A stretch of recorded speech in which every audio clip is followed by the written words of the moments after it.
Good evening. We'll call to order the City Council meeting for October 1st, 2019. The clerk will call the roll for attendance. Anderson Burgos. Here. Bartley. Here. Bresnahan. Leahy. Present. LeBron Martinez. Here. Lisi. McGee. Here. McGivern. Here. Murphy. Here. Sullivan. Here. Tallman. Here. Bacon. Here. Valentine. Here. Please stand for the Pledge of Allegiance. I pledge Allegiance to the flag of the United States of America and to the republic for which it stands, one nation, under God, indivisible, with liberty and justice for all. God bless America. in the City of Holyoke. And the City Council. Before we get started, we have a special guest here tonight. Ask Councilor Lisi to escort our guest in. It is Jason Garand. We voted, all of us voted to give him a proclamation, and we'll have him come on up.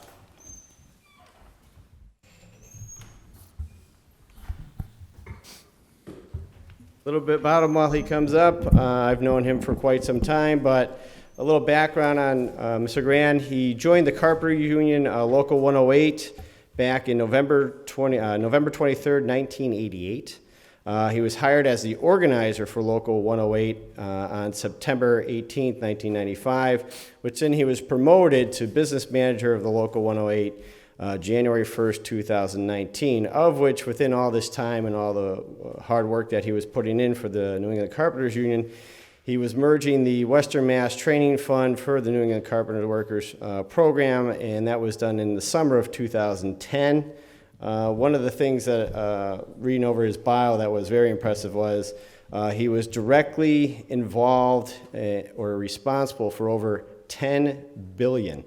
Let me say it again, $10 billion in construction and development through the Union Carpenters, of which that would include MGM Casino, Bay State Medical Hospital, Lyman Terrace, Pope Francis High School, Amherst College Science, Smith College Library, and so on and so forth. He's very active in the community, giving back to the community, as well as being involved in election of candidates to help them out in order to help the union. On June 1st, 2019, he decided to retire after 30 years of service. Yes, we were all jealous, but at the same time, we've known you and your family and the amount of work that you put into the city of Holyoke as well as to the union itself. It's very impressive. So on behalf of the full city council, I was joking earlier, there was no debate. We ultimately said absolutely yes. Thank you.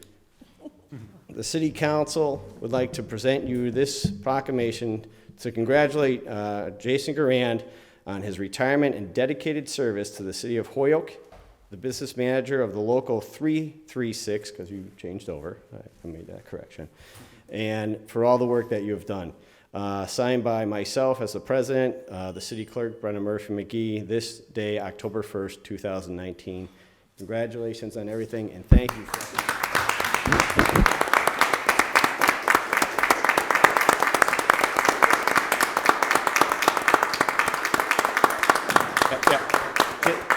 Just one final comment, because I forgot to say this. I was approached by your wife, who said he's retiring officially, and Springfield is going to give him a citation. Those things are made out of recycled paper. They're not that good. We actually frame ours. They're very. I'm just kidding. Don't tell that to Springfield. They'll kill me. But you're a Hoyoker. You're a great friend to all of us, and we were making sure that we recognized you. We appreciate what Springfield does, but we're a little better here. Thank you so much.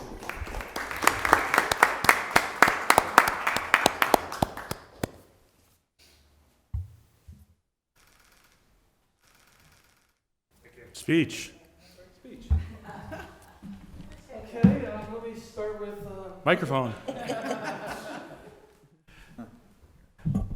Well, I really appreciate this. And yes, while Springfield did give me that first proclamation, the reality is I and my wife are true Holyokers, and so this means so much more. Of course, my mom's out there giving me the finger. And that was this one, everybody, this one. And so, you know, I love the city. We left for a little bit. We came back, and it's because there is so much here that we just completely enjoy, and especially the friends and family that surround us all the time. You can't drive down the street without seeing somebody that you know and you want to stop and talk to, and now I have all the time in the world to do that, right? So wonderful. And every one of you I've spoken with both professionally and personally throughout the years that I represented the Carpenters Union, and as we move forward into, you know, all of our different stories, right? We're writing chapters as we speak. And so I would just ask that, you know, Holyoke has always been a union city. There is a plaque down at the Caledonia Building, that is the first local lodge for the paper makers, and that came right out of Holyoke, Massachusetts. We've done a lot of incredible things with the city, but we always did it thinking about the worker, and that's what makes Holyoke special. And so I ask, because there's always going to be more to do, that we think about the legislation that we brought up, that is still yet to be discussed, and, you know, let's bring it to the floor and talk about it. And that is wage theft. It's a very important piece for construction workers. They are getting exploited all the time, and I'm not talking about just Carpenters Union, but electricians and plumbers. You know, iron workers, they need the city to protect them. And when they come in and the developer's saying, can we do something here? Just say, yes, we can, but here's our terms. And our terms are simple. You know, you're not going to hire contractors that break the law. You're not going to hire contractors that misclassify their employees as subcontractors. You're not going to hire contractors that commit wage theft. And if you are open to that, please come in, and we'd love to have you. So I guess that would be my final speech of being the union business representative, but it's in my heart, and it'll always be there. So thank you all, personally, professionally. I do love you, and I do love Holyoke. Okay.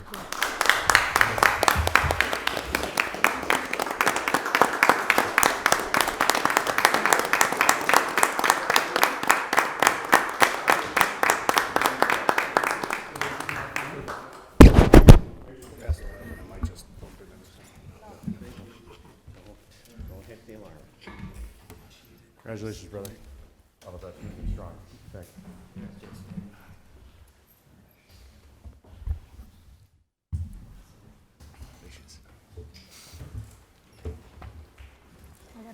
All right, with that, we do have a lengthy agenda tonight, of which if there's things that we can package, let's look to that, as well as if it's going to committee, let's not debate it. Todd, can you reiterate that for Councilor Murphy? If it's going to committee. Whoa. My words will now be much longer than they've ever been. Not possible. Oh, no, it's not. First item up is item number 1, laid on the table. There's actually 4 items that were laid on the table. Any action on any of them? President, I'd Councilor like to Bacon. make a motion to take up items 2, 3, and 4 as a package. Second. Motion is take 2, 3, and 4 as a package. All those in favor? Aye. All those opposed? Item 2, committee on ordinance was referred in order that the handicap sign be placed at 131 Beach Street. 3 is that order a handicap sign be placed at 372 Maple Street. And 4 is handicap sign be placed at 3 Laurel Street. All been recommended by the committee. Under discussion, Councilor Bacon. Thank you, Mr. President.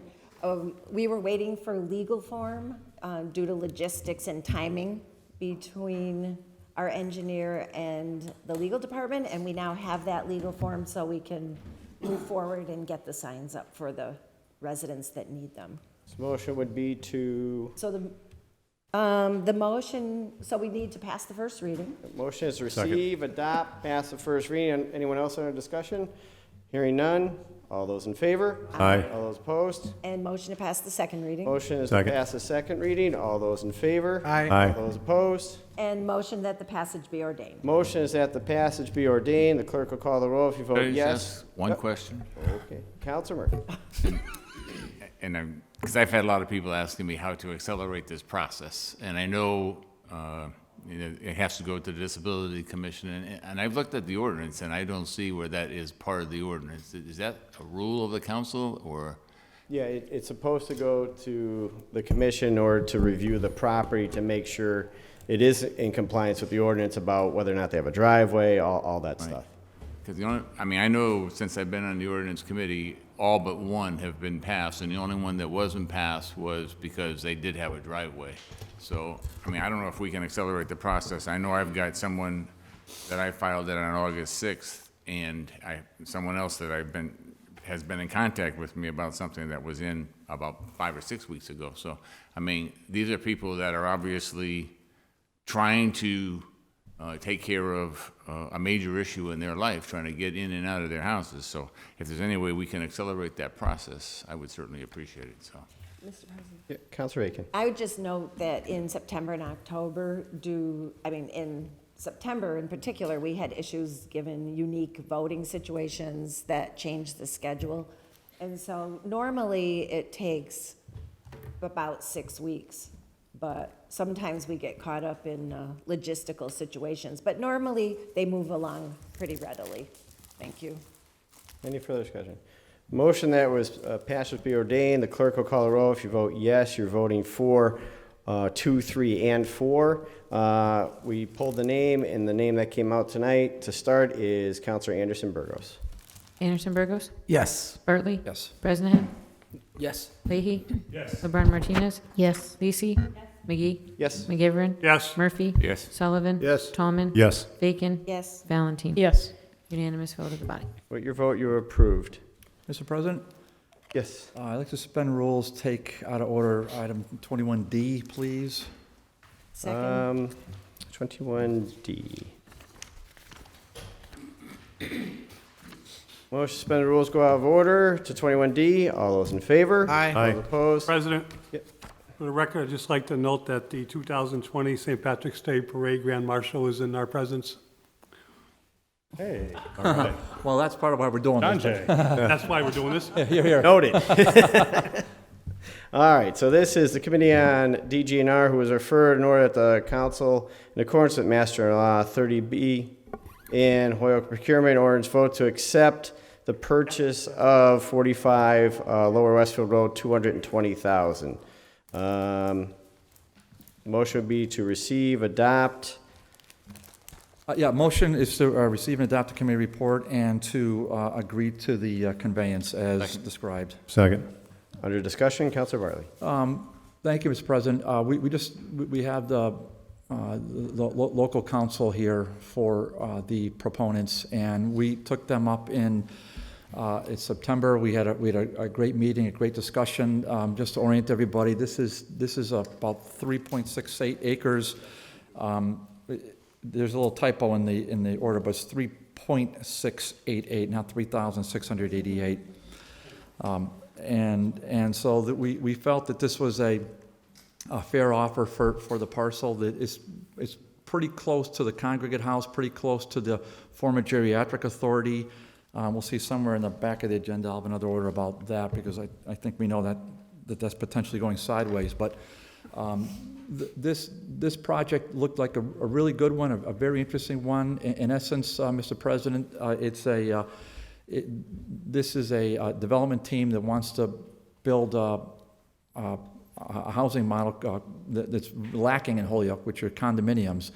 And we're really encouraged that they want to invest in this city. In fact, the same development crew was interested in the Geriatric Authority, but the mayor's team recommended somebody else, and as we generally do, we supported the mayor's team's recommendation, which now looks like that might, no fault of the mayor whatsoever, but this now looks like that might be going the wrong direction. This one here is a proposal for 4 24-unit developments. The first one is they said to the initial investment is about $5 million, and it's going to be the first of 4 buildings, if you will, with 24 units. They intend to have them sold at market rate. They plan to start construction In 2020, there'll be 2 and 3 bedroom units. They estimated the taxes initially at $100,000 a year.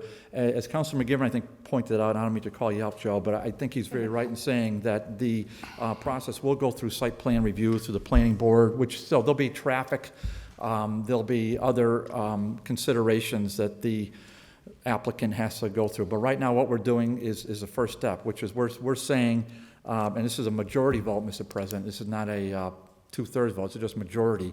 We're saying that we agree to the sale price as negotiated between the developer and the city of Holyoke, which is the executive branch. So, and the sale price is $220,000. And with that, I'll take any questions. Thank you. Any questions or any further discussion? Seeing none, we need a roll call on this, don't we? Yes. So clerk will call a roll. If you vote yes, you're voting for 21D. Anderson Burgos, Yes. Bartley, Yes. Bresnahan. Yes. Leahy, Yes. LeBron Martinez. Yes. Lisi, Yes. McGee, Yes? McGivern. Yes. Murphy. Yes. Sullivan. Yes. Tallman. Yes. Bacon. Yes. Valentine. Yes. Unanimous vote of the body. With your vote, you approved the sale. Back to the first page, public comment. No one has signed up for public comment. Off to communications. 5 is from the auditor, 2.6 million fire department vehicle bond balance. It's the update requested by us at the special meeting. Did everyone get a copy of this? All right, motion is to receive. So moved. So All moved. those in favor? Aye. Opposed? 6 is also from the auditor, capital plan form for 2020. Receive and refer to finance. Motion is receive and refer to finance. All those in favor? Aye. Aye. Opposed?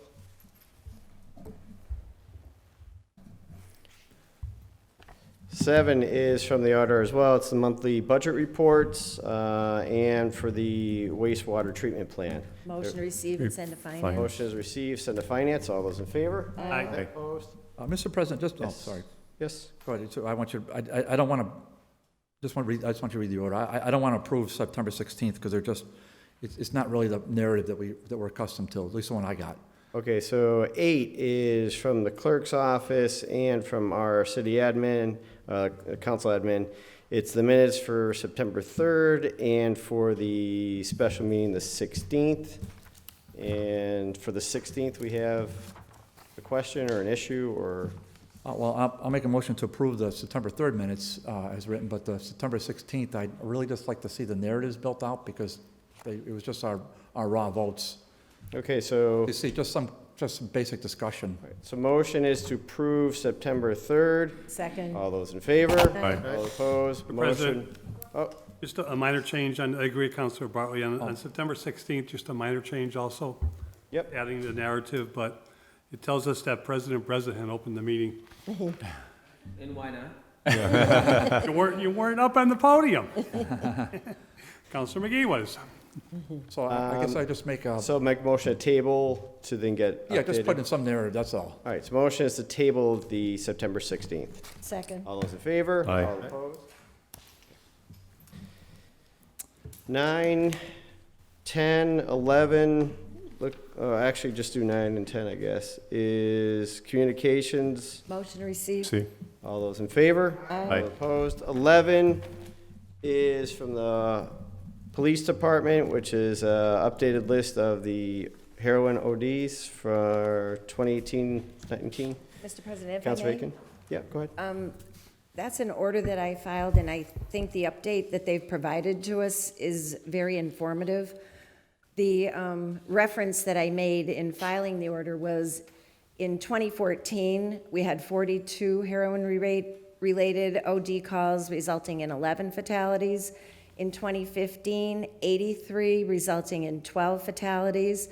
Then fast forward, because there isn't data available apparently for 16 and 17, to 2018, and after the implementation of our needle exchange, which I vehemently opposed, we are looking at statistics from 2018 of 222 heroin overdoses and 19 heroin deaths. And I would submit that this is a case of unintended consequences where there's good intentions in terms of trying to prevent illness and the like, but with the advent of the free giving out of the needles and with the increased knowledge that Narcan is available to save lives, which is a good thing, unfortunately, it's resulting in more and more overdoses, more and more police time and response trying to save these poor folks, when I really think we need to be investing our energies and our money in helping the people to get off the drugs rather than having them in some way safely taking them. Because what we're finding nationwide is there is no safe way to be addicted to drugs, and it ends up very often in untimely death. So I just want to say that in 2018, with the 19 fatalities, there were 145 Narcan assists that were successful, and 77 where it made no difference. So I just think there's sort of an urban myth out there that the Narcan can save you, and that we're just having these really detrimental results to our community and the people who are suffering from addiction. So I really hope that as a community, we can really change our focus to prevention. And I know I'm dating myself, but I do recall when our First Lady, Nancy Reagan, had the Just Say No campaign that went throughout the nation. And if you don't get hooked in the first place, then you live a longer life. And so I just hope that we're able to take a more prevention-oriented approach to this severe and ever-increasing problem, now especially with the fentanyl. Thank you. Counselor Lisi. Thank you. The one commentary that I'll make here is that the data that we have is just for Holyoke, and while there's clearly an increase in, overdoses and responses to overdoses from the police department, it's Holyoke data alone, so it doesn't provide any context for what these numbers look like compared to the rest of the valley, the state, the nation. And so I don't know if these numbers are increases that surpass other communities in the valley here. I think that we see that overdosing from heroin and fentanyl are problems that are rampant throughout the valley and Massachusetts. And again, these are Holyoke numbers, and while the numbers have gone up over time, it's hard to say whether these numbers are in pace or out of pace with what other communities are facing in the valley. So I think that's the next set of questions in order to contextualize the information that's here. Thank you. And motion is to receive. All those in favor? Aye. Opposed? On to petitions. 12, 13, 14, and 16 are new special permit requests. Would you like to take those as a package and send them to committee? Yeah, Mr. President, if we could make a motion to suspend rules on package 12, 13, and 16 to go to DGR, please. The motion is to Second take it. 12, 13, and 16. All those in favor? Aye. All opposed? So start to DGNR. And then Then make a motion 14. to send 14 to ordinance. 14 is to ordinance. All those in favor? Aye. All those opposed? 15 is a renewal. Motion to approve, Pending, second. whatever all this stuff is. Pending all municipal fees and Thank you. taxes are paid. I'll just take, thank you.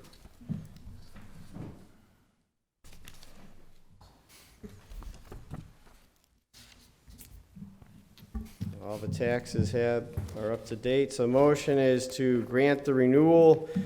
All those in favor? Aye. Aye. All those opposed? Roll call for this? No, Madam Clerk? No roll call? There's 14. All right, so clerk will call the roll for 15. If you vote in favor, you're voting for the renewal. Anderson Burgos, Yes. Bartley, Yes. Bresnahan, Yes. Leahy, Yes. LeBron Martinez. Yes. Lisi, Yes. McGee, Yes. McGivern. Yes. Murphy. Yes. Sullivan. Yes. Tallman. Yes. Bacon. Yes. Valentine. Yes. Unanimous vote of the body. For your vote, you approve the renewal. President's report. One thing is for basketball signups, I was asked to help out here. The Our Lady of Guadalupe, CYO, is having their signups. The first one was September 21st. The next one is October 5th at 10 o'clock to 1 p.m., at Sacred Heart Gymnasium, which is 340 Chestnut Street. That's for kindergarten to second grade. And then they have the third and fourth grade, fifth and sixth, seventh and eighth grade, boys and girls. So 10 to 1 at the Sacred Heart sign up October 5th. Also, we did receive from the firefighters the retirement party, which will be Friday, October 18th, which is doors open at 6, dinner at 7. It's at the warehouse. And we have 4 people retiring, of which you'll have an order in here to get them a proclamation. And that would be it with regards to updates. Councilor Bartley.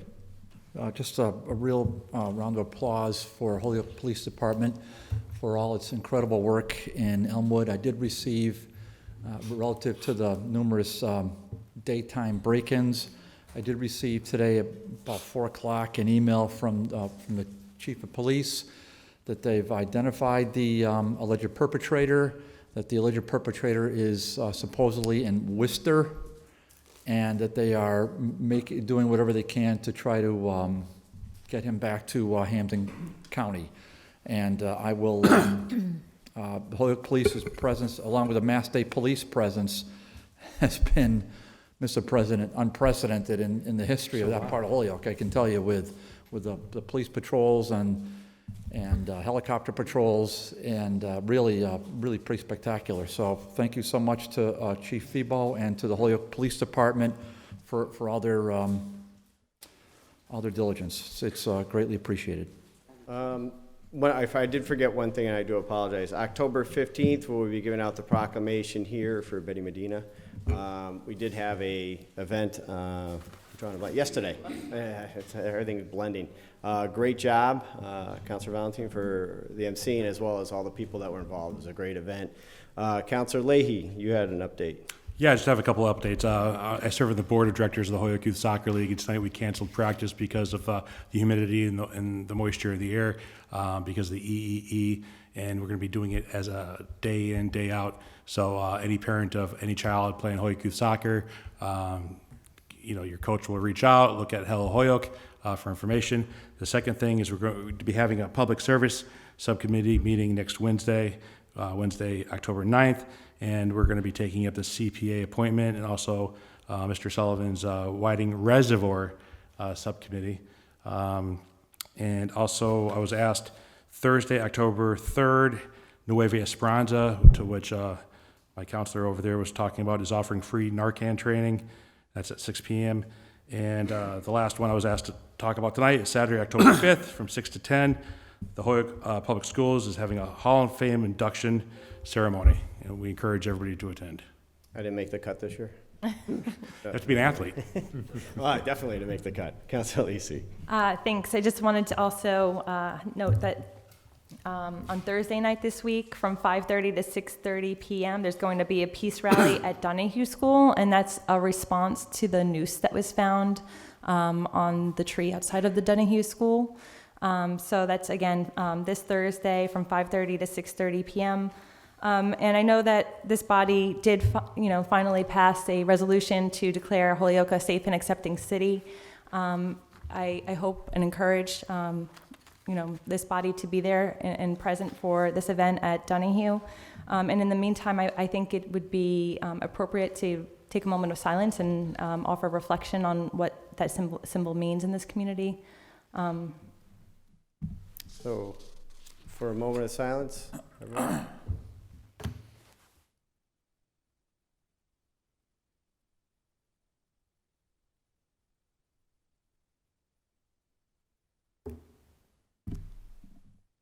Thank you. Anyone further for updates? Councilor McGivern? If I could just echo Councilor Bartley's words and say what a tremendous work the police department did on the capture of the alleged perpetrator himself. And I understand Elmwood is feeling a lot safer now, but Elmwood Heights is feeling a lot safer now too, along with Bray Park. And David and I are probably the only two in this room that understand what Elmwood Heights is, but my mom grew up in Elmwood. If she ever heard me saying Elmwood Heights, she would kill me.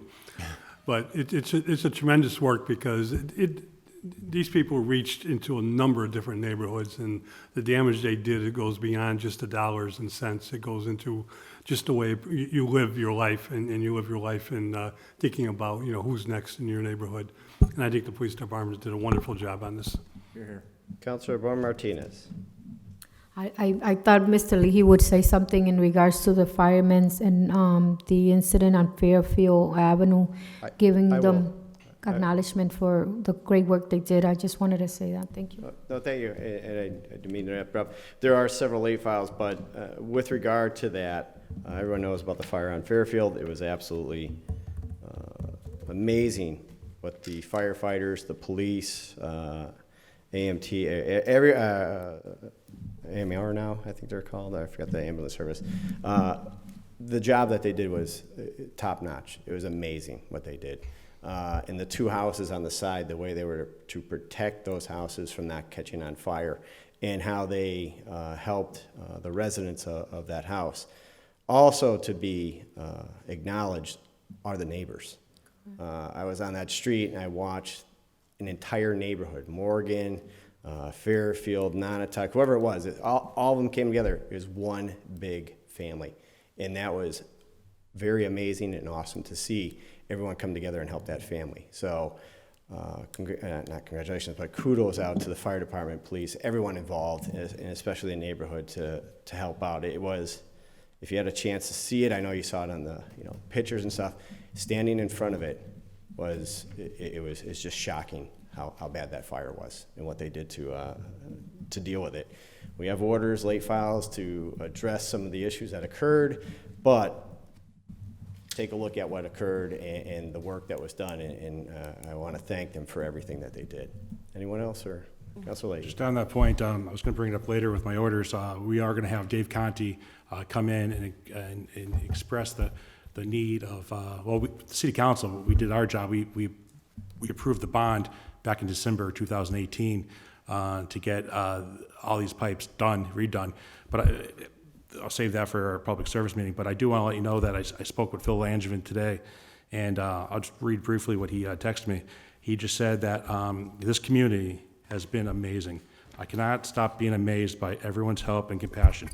This town that we live in and the surrounding area shows me why we want to live here, and what people show their true colors when people are in time of need. I've always been the helping end of other people. Now I'm the opposite end, and everyone's been there for me. I am so deeply impressed with Holyoke. Very powerful. Councilor Bacon. And I just wanted to note, because we received the invitation to the retirement for 4 of our firefighters, that apparently when you retire in Holyoke, you never retire, because there was Jordan Lemieux, retired but back in duty. So I think that was a great testimony. All right. If there's no more, Councilor Tallman. Yeah, just trying to state real briefly, I was there that night of the fire the next day, and I just, I really know the family pretty well, and there was a child, and luckily the child wasn't there. They were out walking the child, but when I was there talking to Roger, that Providence Ministries came up there with a baby, seat and, child car seat, diapers, food, and it was amazing, as you said, a lot of the neighbors actually gathered around them and told them that they were there for them, whether they needed a place to stay, needed some food, water, whatever they did at that time, that the neighbors opened up their doors to them, and it was really incredible to see that. So I want to thank Providence Ministries and Mrs. LaMagdalene, too, for stepping up and out of her day, out of leaving a dinner to get down there and help out the family. With that, we'll go on to reports of committee. 17A, Committee on Ordinance was referred. That's section 86-322, Schedule I-AC3 be amended to amend the parking fees for special events in the city. Recommended that be adopted. A motion to receive and pass the first reading. Motion is to receive and pass the first reading. Under discussion, Councilor Bacon. So this order was filed by Counselor Bartley to give some flexibility within the parking fees for special events, because I think it was set with a certain number. But if I may, if Counselor Bartley wants to explain further. Oh, yeah, the ordinance chair nailed it. We had a $5 parking fee, and it seems it's going very well. But we thought we could give the DPW superintendent a little more flexibility to set the parking rates, especially on the big weekend of, the road race and the parade. And also to some extent with Celebrate Holyoke, which is really coming right along. So he'll set it by way of what the market accepts and go from there. But the minimum is $5, and I mean, not out to sock anybody, but if everybody else is charging 15 or 20, then the city of Holyoke might as well charge, 10 or 12 or whatever. Okay, that's it. Any further? Motion is to pass the first reading. All those in favor? Aye. All those opposed? Motion to pass the second reading? Motion is passed the second reading. All those in favor? Aye. All those opposed? Motion that the passage be ordained. Motion is that the passage be ordained. The clerk will call the roll. If you vote yes, you're voting for the change. Anderson Burgos. Yes. Bartley. Yes. Bresnahan. Yes. Leahy. Yes. LeBron Martinez. Yes. Lisi. Yes. McGee. Yes. McGivern. Yes. Murphy. Yes. Sullivan. Yes. Tallman. Yes. Bacon. Yes. Valentine. Yes. Unanimous vote. With your vote, you approve the increase. 17B, Committee on Ordinance was referred in order that Section 82-5A be amended to increase the abatement limit from 1,000 to 1,500. Recommended that the order be adopted. And the motion is to receive and pass the first reading? Motion is to receive, adopt, pass first reading. Under discussion, Councilor Bacon. Thank you, Mr. President. This is in keeping with the state law and adjusting our ordinances to mirror it, so that for folks doing work-offs with the ever-increasing taxes that are coming on to folks, they'll have a little more opportunity for relief. There's no further discussion. Motion is to pass the first reading. All those in favor? Aye. All those opposed? Motion to pass the second reading? Motion is passed the second reading. All those in favor? Aye. All those opposed? Motion that the passage be ordained. Motion that the passage be ordained. The clerk will call the roll. If you vote yes, you're voting for it. Anderson Burgos. Yes. Bartley. Yes. Bresnahan. Yes. Leahy. Yes. LeBron Martinez. Yes. Lisi. Yes. McGee. Yes. McGivern. Yes. Murphy. Yes. Sullivan. Yes. Tallman. Yes. Bacon. Yes. Valentine. Yes. Unanimous vote. With your vote, you approve 17B. 17C, the Committee on Ordinance was referred in order that the City Council accept Mass General Law, Section 21C and a half, employees who are veterans, participants, so on and so forth. I won't read it all. Recommended that it be adopted. Yes. Motion to receive and pass the first reading? Motion is to Second. receive and pass the first reading. Under discussion, Councilor Bacon. Thank you, Mr. President. This, again, is adopting a Mass General Law. There has never really been an issue where somebody was denied anything of this sort in the city, but we just felt we'd be in keeping with the state, and at the request of the Veterans Office, felt it was not going to cause any issue in the city to adopt it. Anyone further?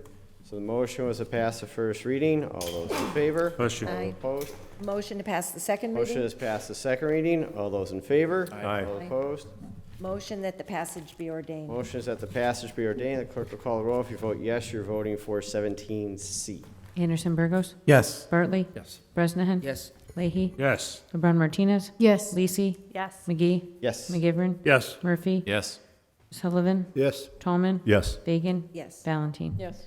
Unanimous vote. For your vote, you approve 17C. 17D, the Committee on Ordinance. President, I think we could, I would make the motion to take up 17D, E, and F as a package. Second. I will not say no to you, Council.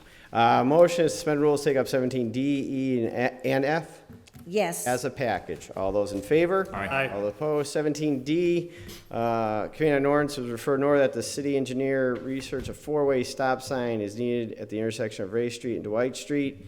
Recommended to be adopted. 17E is that Committee on Ordinance referred in order that the city establish a school safety zone in accordance to Mass General Law, Chapter 90, Section 18B. And 17F, Committee on Ordinance referred an order that a no parking sign be placed at Homestead Ave between Kane and Pinchin Road. Recommend that that be adopted. So motion to receive and pass the first reading. Motion is to receive and pass the first reading. Under discussion, Councilor Bacon. Thank you, Mr. President. So the four-way stop sign was an order made by the ward counselor, I believe, and a review was done and it was found to be warranted, and so that is the recommendation of the committee. I don't know if the ward counselor wants to say more, but that's the gist of it. Okay. Stop sign. All right, and 17E, this was a very unfortunately timely order with the fatality that occurred right there. And Councilor Murphy had filed this order prior to that, but it hadn't made its way through to us yet, and we can only hope that this will make a difference in that area. Councilor Murphy?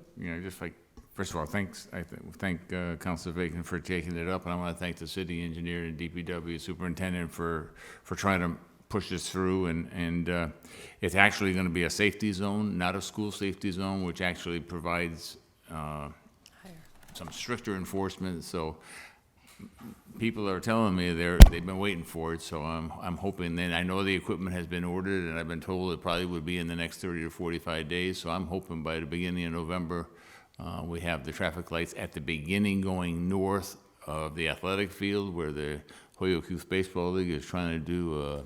They're now doing Little League Baseball, and they're having more there, and also all the way going south would start around Marcotte Ford. They also are very interested in it because they're having problems with people coming across. So I thank the committee for doing the work, and I thank the engineer and the superintendent for putting this together, and the law department for working it out. But it's a crucial need, and we got to figure out some way to slow traffic down there, and this is a start. Anyone further? So the motion is to pass the first reading, right? We're on the first reading. All those in favor? Aye. Aye. This, remember, it's for all three, because we Right. took it, okay. And motion to pass the second reading. Motion is passed the second reading. All those in favor? Aye. All those opposed? And motion that the passage be ordained. Motion is that the passage be ordained. The clerk will call a roll. You vote yes, you're voting for all three. Anderson Burgos, Yes. Bartley, Yes. Bresnahan, Yes. Leahy, Yes. LeBron Martinez, Yes. Lisi, Yes. McGee, Yes. McGivern, Yes. Murphy, Yes. Sullivan, Yes. Tallman, Yes. Bacon, Yes. Valentine. Yes. Unanimous vote. With your vote, you approve D, E, and F. Committee on Finance.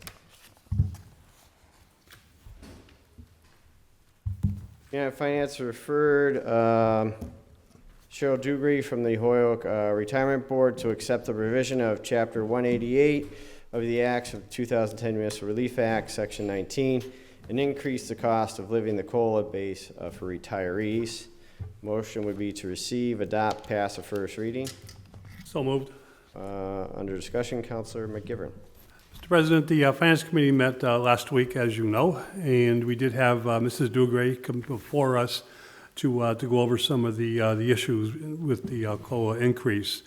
We learned that it's been 12 years since the Retirement Board and with the City Council approval have granted a COLA increase. A cost of living increase is allowed through state statute. This increase looks at around $360 to $420, about $50 per month for many of our retirees. It doesn't sound like a lot, but every little bit helps, I believe, when you're on a fixed income, and a COLA increase is one of the few ways that a retiree can gain some extra monies to offset the rising cost of expenses of everyday living itself. Mrs. Dugrey did talk to us about unfunded liability. The Retirement Board's investments have been doing well. It's recognized both by our local board, by our auditor, who is a member of the Retirement Board, voting member, and also by the state itself. We still have on board Ray DePelto, who was a longtime investor and a longtime advisor to the Retirement Board itself. And she also believes that with the city input on an annual basis and with the investments being fairly lucrative, that they're putting a dent in the unfunded liability. Still a big nut to crack, but they are working on it. Cheryl tells us she doesn't believe that the COLA will have a significant impact on the unfunded liability. The retirement board recommends that we adopt it. The finance committee agrees and recommended 4-0 that we adopt the COLA increase. Any further discussion? Motion is to pass the first reading. All those in favor? Aye. All those opposed? Motion to pass the second reading? Motion is passed the second reading. The clerk will call the roll. If you vote yes, you're voting for the COLA increase. Anderson, Burgos. Bartley. Yes. Bresnahan. Yes. Leahy. Yes. LeBron Martinez. Yes. Lisi. Yes. McGee. Yes. McGivern. Yes. Murphy. Yes. Sullivan. Yes. Tallman. Yes. Bacon. Yes. Valentine. Yes. Unanimous vote. With your vote, you approve the increase. 18B, Committee on Finance, who was referred a memorandum of agreement for the clerical union. Motion is recommended that be received. Mr. President, we can suspend the rules and take up, along with 18B, 18L. 18L. Second? Motion is take up 18L as well as a package. All those in favor? Aye. Aye. Opposed? So B was the memorandum of agreement. L is the Committee on Finance referred hereby appropriate and transfer from fiscal year 2020 $2,555 from head administrative clerk to assistant city auditor. And that would be, for L would be a motion to receive, adopt, pass the first reading. Our discussion, Councilor McGivern. Thank you, Mr. President. On the 18B, we are receiving the memorandum of understanding, which is our need to be able to act on any appropriation that is connected to any memorandum of understanding or any collective bargaining agreement. That is what 18L is about. This is a grievance that was filed by the at the time, at this time, the head administrative clerk of the auditor's department. And at one time, the assistant city auditor the title of the position was removed from, the assistant city auditor who's filed the grievance was removed from the collective bargaining unit, the clerical collective bargaining unit that we've known, and her grievance was that she was unrightfully removed from that union. She won the grievance. She's been reinstated as a member of the union. The money before us is to make up for 1 year the grade increase that she would have gotten if she remained a member of the union. The Committee on Finance met with both the, with the auditor and with the union and agrees with the, agrees with the transfer to meet the MOU and to satisfy the grievance being run by the individual. Any further discussion? So 18B would be a motion is to receive. All those in favor? Aye. Opposed? 18L is to pass the first reading. All those in favor? Aye. Opposed? Motion to pass the second reading? Motion is to pass the second reading. The clerk will call a roll. If you vote yes, you're voting for the transfer of the $2,555. Anderson, Burgos. Yes.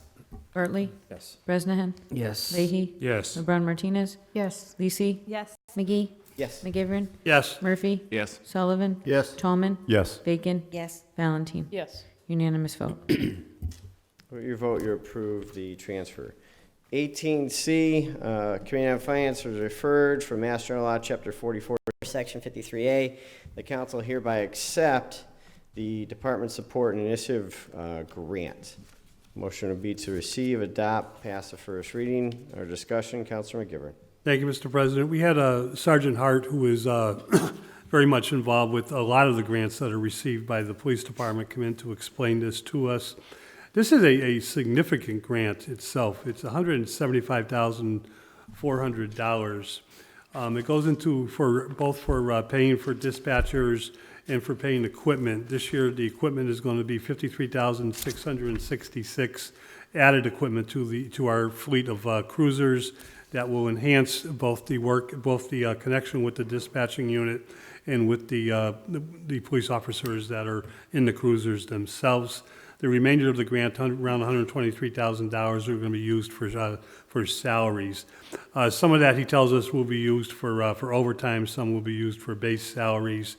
It's significant because it's a grant that we have seen in the past, but I think the number itself is a fairly high number and fairly good for our police department and for our taxpayers. It will offset the cost of using property tax to pay for this much-needed service. The committee recommends that we adopt it. Committee recommended 5-0 at this point. Any further discussion?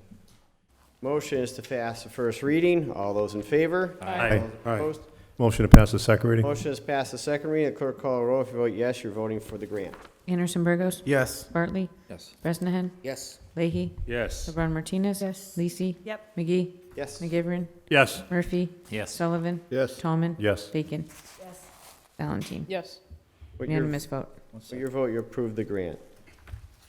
18D, grant finance is referred.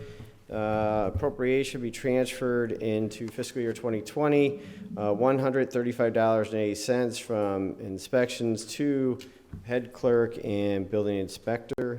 For those amounts, $33.41 and $102.39. Recommended that be adopted. Motion is to receive, adopt, pass a first reading. Under discussion. Mr. President, Damian Cody was before the Finance Committee on a couple of items. On this item, he told the committee that this was a request from the auditor and a request from himself at the end of the fiscal year last year. The pay line items for the pay head clerk and the local building inspector were off by $33.41 and $102.39. There's room to transfer this year the money, $135.80 from the electrical inspections, and both asking us that we transfer it into those line items for expenses that occurred in the prior fiscal year. So it's a double vote in one. Committee recommends that we adopt. Counselor Bartley. I agree with the finance chair, but Mr. President, no, and I'm already wasting our time, but is it necessary that we have a city council order for such a de minimis amount? Is there a better way to do this that we can maybe Councilor McGivern. think about? I think that's a good point, but I also think it's a tribute to our new auditor who wanted to finish the year with a book that, a budget, not just a budget, but a book with the city auditors and the local outside auditors that looks true and that is completely balanced. I do give her credit for, I've never seen anything, except maybe back in the 80s when Councilor Murphy was cutting the budget by 5 cents and 10 cents here and there, and 20 cents once.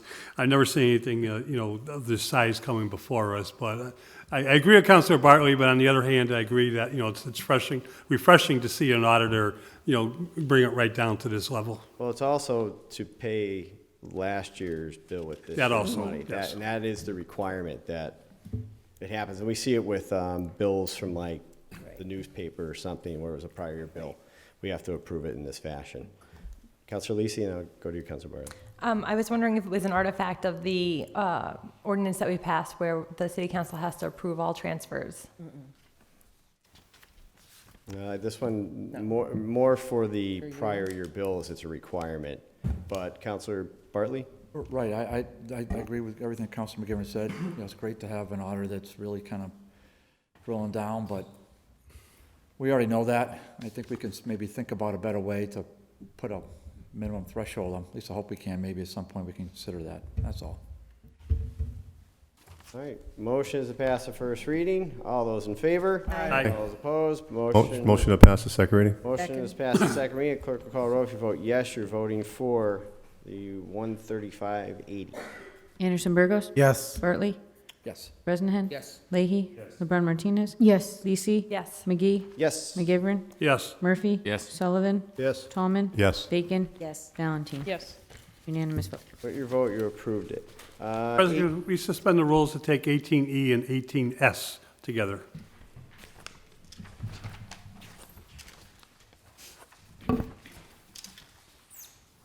Motion to suspend the rules, take up 18E and S as a package. All those in favor? Aye. All opposed?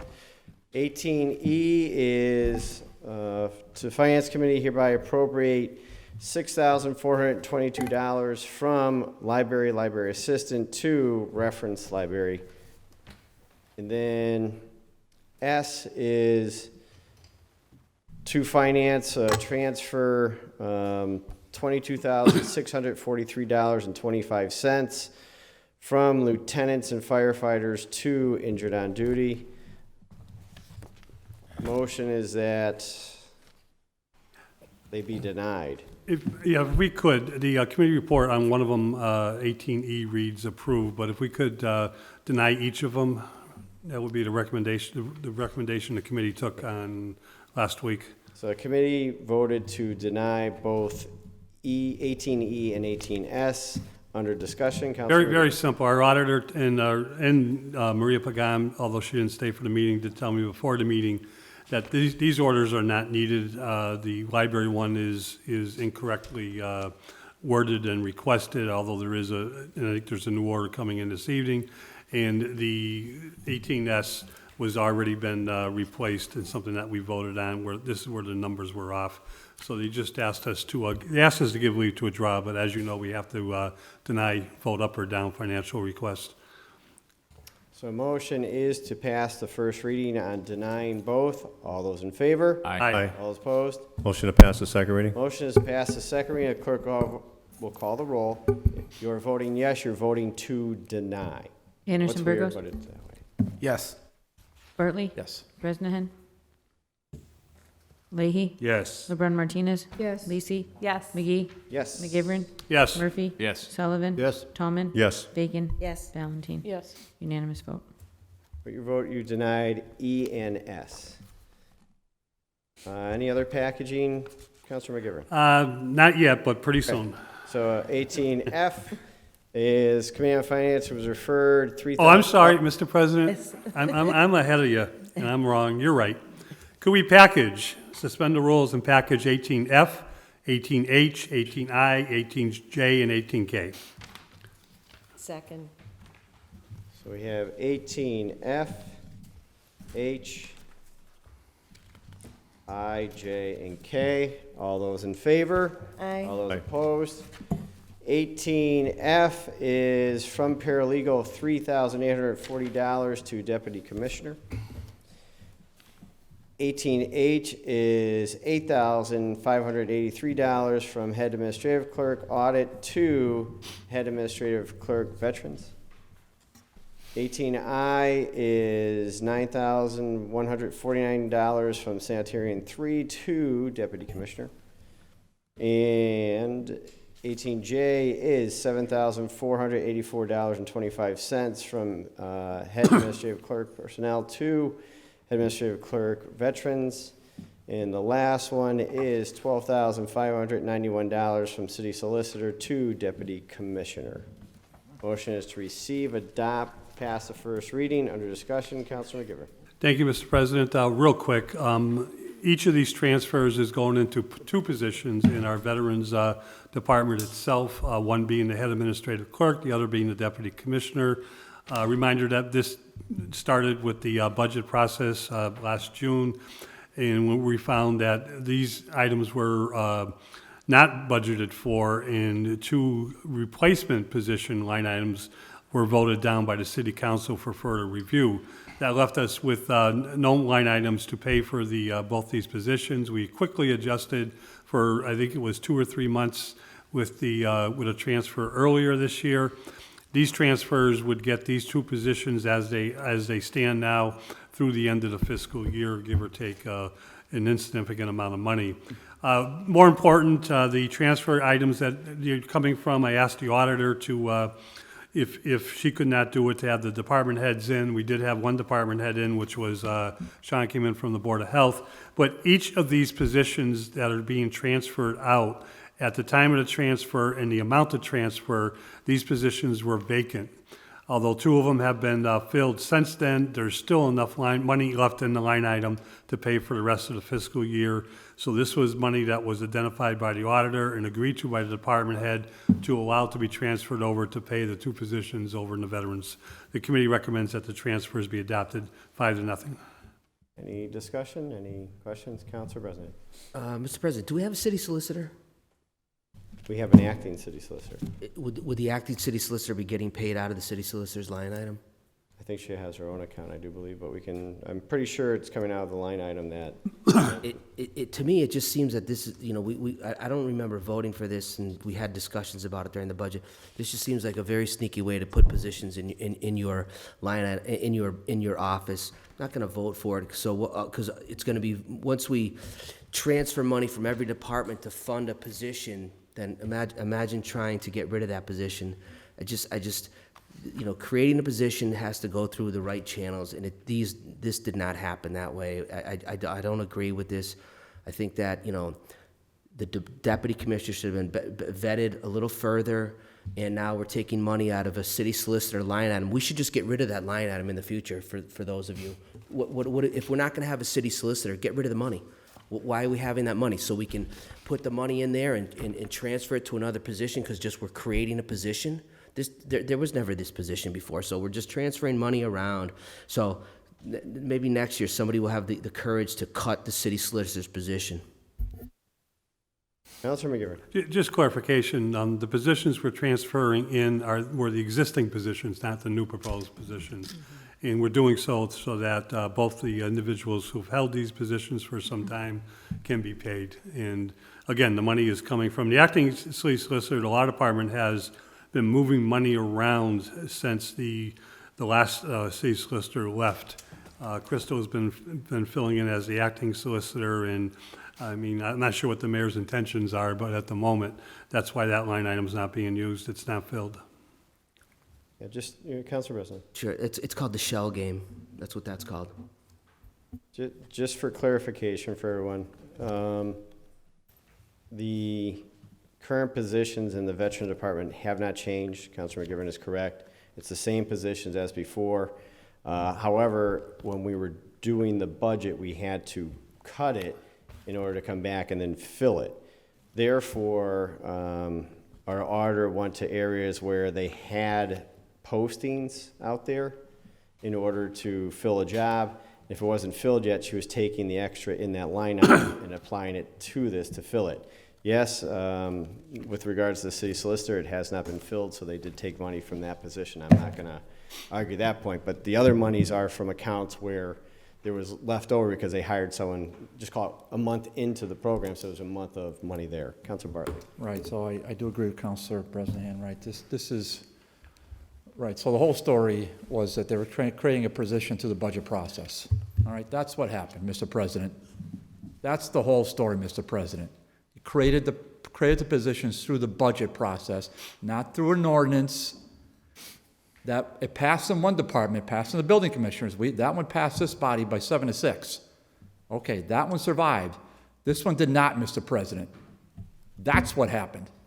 So let's make sure we tell the whole story. I will vote for this tonight, but it was a pretty rotten way to create it. I'm not going to say it was a shell game, but I don't think it's far off from that either.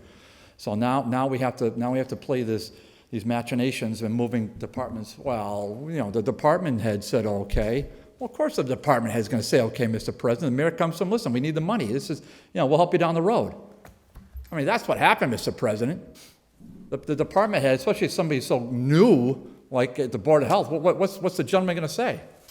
No, I won't do it. Well, of course he's going to do it. He's going to hold his nose just like I am tonight to pass this. So that's what happened, Mr. President. Thank you. Counselor Murphy. Yeah, just two things. I agree that the way it was attempted to be done was not the right way to do it, but the two people that were transferring money to be able to pay are people that have been longstanding employees of the Veterans Services Office, have got a good reputation. So we're just bringing their salary up so they can be paid through the year and not be laid off, because if we don't pass these, they would end up being laid off. And they have been there. Certainly the Commissioner of Veteran Services would like to have their titles changed, but this is not what this is doing. These are the same titles, the same functions that have been there, and people that are doing the job and doing it well. So I encourage us to pass this and correct what shouldn't have had to be corrected. Counselor Bacon. And I just do think that it is correct that we put an exclamation point on the whole idea of doing the budget process correctly. because this whole confusion and stress for these employees was caused by the budget process not being followed correctly. So good process does matter. If it isn't done correctly, you're not usually going to get a good result. And so this is not the first cleanup we've had to do. Thank you. There's no further, Councilor McGivern. Just real quickly, I feel like I'm repeating myself, but during the budget process, you know, I think we, as a body, did our job and recognized that what I believe was a unintentional effort by a very well-respected head of commissioner of the Veterans Affairs themselves, who is doing a tremendous job in this community. Jesus Ferrer has been unbelievable with his, when we interviewed him here in this, before the Public Service Committee, he said, you know, he felt that there should be a lot more outreach going out there to reach veterans who are in not understanding or avoiding or coming in to get what they deserve as veterans in terms of benefits through the federal government, through the state. And Jesus has done that. He has done a tremendous job on that. He has organized many of our veterans affairs, different components within the city, and he has reached out and he's done something that I think, and I'm not saying anything about his predecessors, I'm just saying he's lived up to what he said he would be. He felt that this was the way to do something that he believes in. We disagreed with them. I agreed that there's a better way to create positions. It should not be through the budget process. It's not that you cannot do it through the budget process, it's just that you shouldn't. It's much easier to do it through an ordinance, or even if it's collective bargaining, to do it through both collective bargaining and an ordinance. That message was sent. As is stated, these were the existing positions of two people who remained in those positions. The transfers are coming from items that are surplus, going into their salary of what the same salary that they had last year. And I think it's important not to fund these things would send the message that we're looking to lay off the two individuals, which I don't think is correct or right. Mr. President, Councilor Aiken. if I may, I just want to clarify, the department heads do not present the budget to the city council in the form or structure that it comes to us. That comes directly from the mayor's office. So this isn't about a proposal that a department head made for their department. And every department head, I fully expect to advocate for their department. But when it comes down to the process and how things should happen, really, we can only cut from the budget and straighten things out as it comes to us, but truly, it's Room 1 that's sending us the budget in totality. And that's where my comments were directed. Thank you. Councilor McGivern. The department head, every department head on every Report page your of this question. budget Two. has to make a request to the mayor before the mayor can propose a budget. I agree, it's the mayor's budget, the final part that comes to us is the mayor's proposal, but if you look at the department head's proposal, that's what the department head proposed for in this incident itself. Every department head signs off on this page, their page, for the budget and their line items that they are asking. The mayor decides how much he'll agree with the department head, and then we get the final say during that 45-day period. Councilor Tallman. How many times I believe, I could talk, right, Dan? Yeah.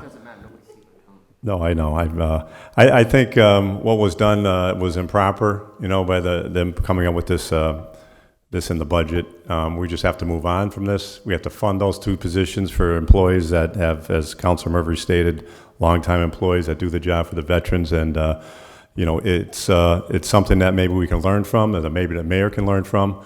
Hopefully, if the director, Jesus, comes in and talks to us, and maybe we can go about it the right way for this position through the ordinance committee. And let's just fund this tonight, take care of the position. I think we had that special meeting, I think it was in July, where we were worried about losing those two employees. So now I think we paid 3 months worth of their salary. Now it's just repaying the remainder of the 9 months to end up the fiscal year. So it's just time to move on, not try to get negative about this, and fund the positions. Motion is to pass the first reading. All those in favor? Aye. Aye. All those opposed? Motion to pass the second reading? Motion is passed the second reading. Clerk will call roll. If you vote yes, you're voting for F, H, I, J, and K as a package. Anderson Burgos. Yes. Bartley. Yes. Bresnahan. Nope. Leahy? Yes. LeBron Martinez? Yes. Lisi? Yes. McGee? Yes. McGivern? Yes. Murphy? Yes. Sullivan? Yes. Tallman? Yes. Bacon? Yes. Valentine? Yes. 12 yeas, 1 nay. Your vote, you approved those orders. 18G, Committee on Finance has referred the 2019 Connecticut River CSO Cleanup Program grant.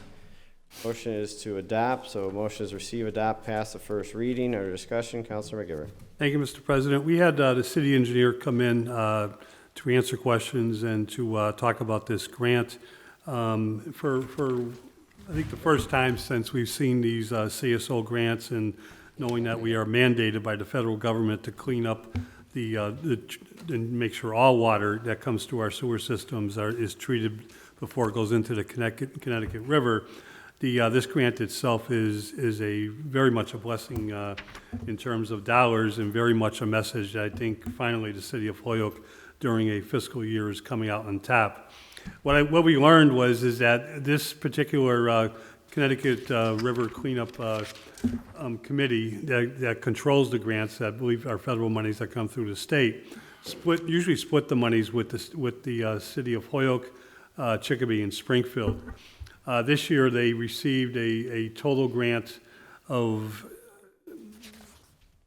I believe it was over $1.5 million, of which we are receiving $1.05 million of that grant itself. Bob explained to us that the reason we're getting the lion's share this year is because of the projects that we have ready to go on the table. I commend the DPW and our engineer. We have 2 engineers in the DPW for the first time since somewhere in the 1980s. Both our superintendent and our city engineer hold degrees and are qualified for this type of work. And both of them have kept on top of it with projects to ready to go. And I think it's a great grant. There's no match to this grant, and the money itself is going to be used to fund the next project and one of the CSOs that will be taken care of. The committee recommends that we accept the grant and set up the necessary process to administer it. There's no further discussion. Oh, Councilor Bacon. Just a quick note, it was noted that will allow us to reduce our borrowing for the Jackson Street project that we already bonded for. So that's good that we can reduce our debt load a little bit. Thank you. Councilor Tallman. Yeah, I was just grateful for Bob Parent coming down and explaining this to us, and Holyoke actually getting that extra money this year because of the shovel-ready project. And we do know that we have several $1 million worth of work, and any little bit of help that we get through the state or the federal government really lessens our cost down the road. And this is for the Jackson Street project, as Councilor Bacon stated. Anyone further? Motion is to pass the first reading. All those in favor? Aye. Aye. All those opposed? Motion to pass the second reading? Motion is to Second. pass the second reading. Clerk will call a roll. If you vote yes, you're voting for the grant. Anderson Burgos? Yes. Bartley? Yes. Bresnahan? Leahy? Yes. LeBron Martinez? Yes. Lisi? Yes. McGee? Yes. McGivern? Yes. Murphy? Yes. Sullivan? Yes. Tallman? Yes. Bacon? Yes. Valentine? Yes. Unanimous vote. With your vote, you approve the grant. 18M. Committee on Finance will refer that, order that the tax collector provide the excise bill for city council to address constituents' issues of receiving their bill and being charged, or not receiving their bill and it's being assessed a late fee. Recommend that's been complied with. Councilor McGivern. Make a motion to receive and adopt. Motion is Second. receive and adopt. Our discussion, Councilor McGivern. Mr. President, we had our tax collector, Kay Jakowski, before us, along with a long-term veteran, Jim Broder from Kelly and Ryan. Kelly and Ryan is the vendor which the city uses in terms of demand notices for bills that are unpaid after a period of time after the tax collectors have done their due diligence. Mr. Broder has been with the firm for 27 years. We have a detailed package.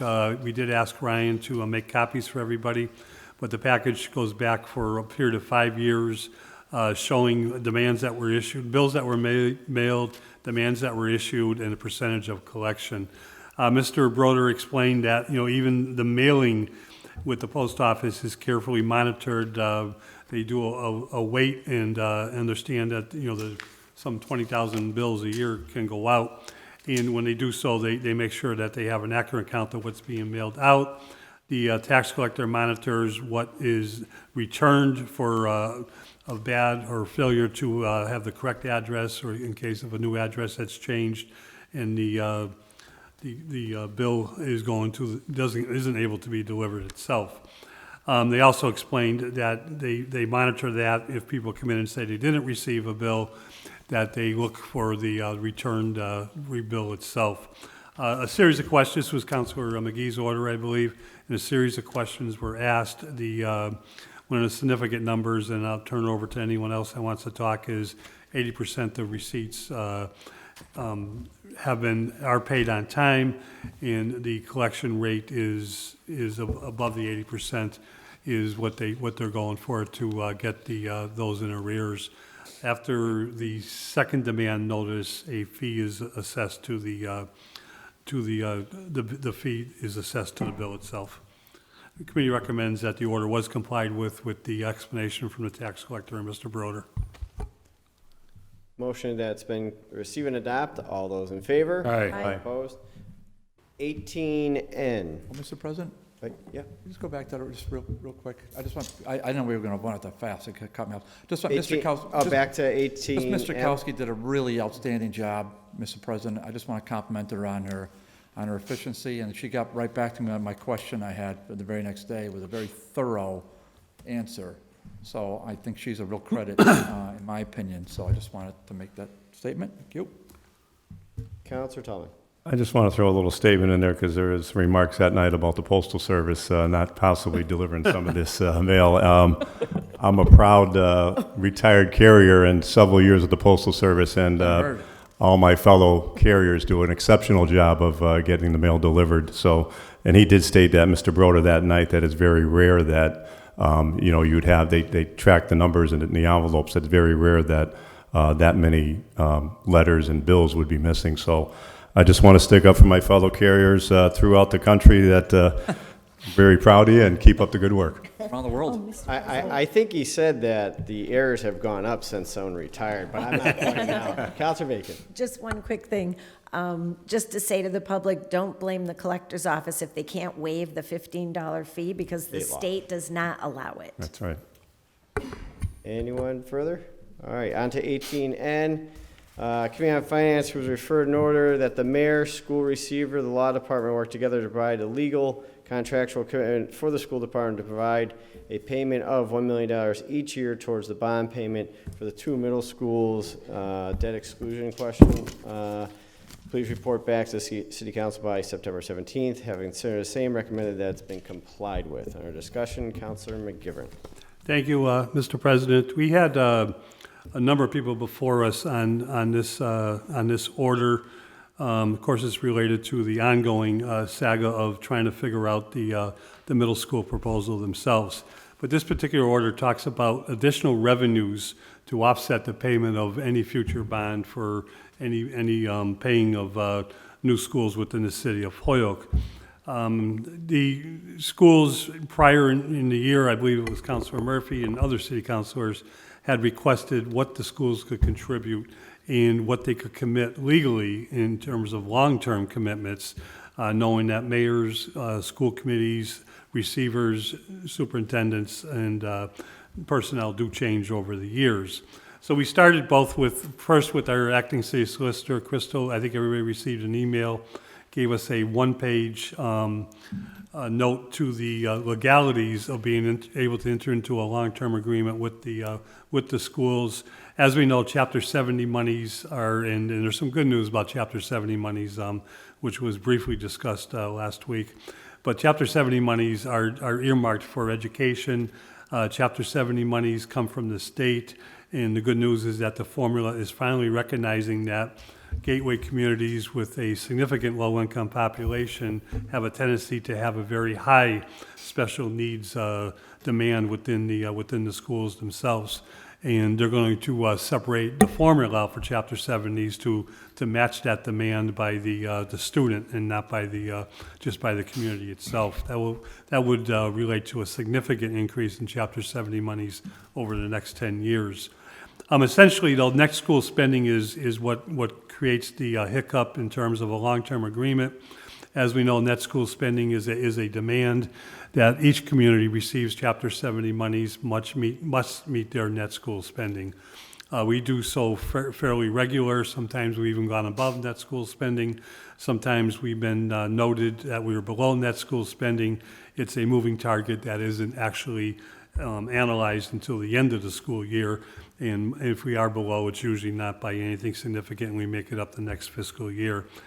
She did leave the door open that there is a possibility of some MOU in terms of administrative costs, an agreement that I did talk to Dr. Zweig earlier today. He is working with the Department of Education, both their lawyers and their finance people, on any type of MOU that could be entered into that would satisfy this need to understand over the period of years of if this money was to be available to pay off any bond that was floated by the city. We also had Anthony Soda in from the school department. Anthony has been before us many times, and I think we all agree his transparency and knowledge and passion for the job that he does is top notch in terms of, I call him a business manager, but I think the title has changed over the years. Anthony agreed to some of the things that the legal department was saying.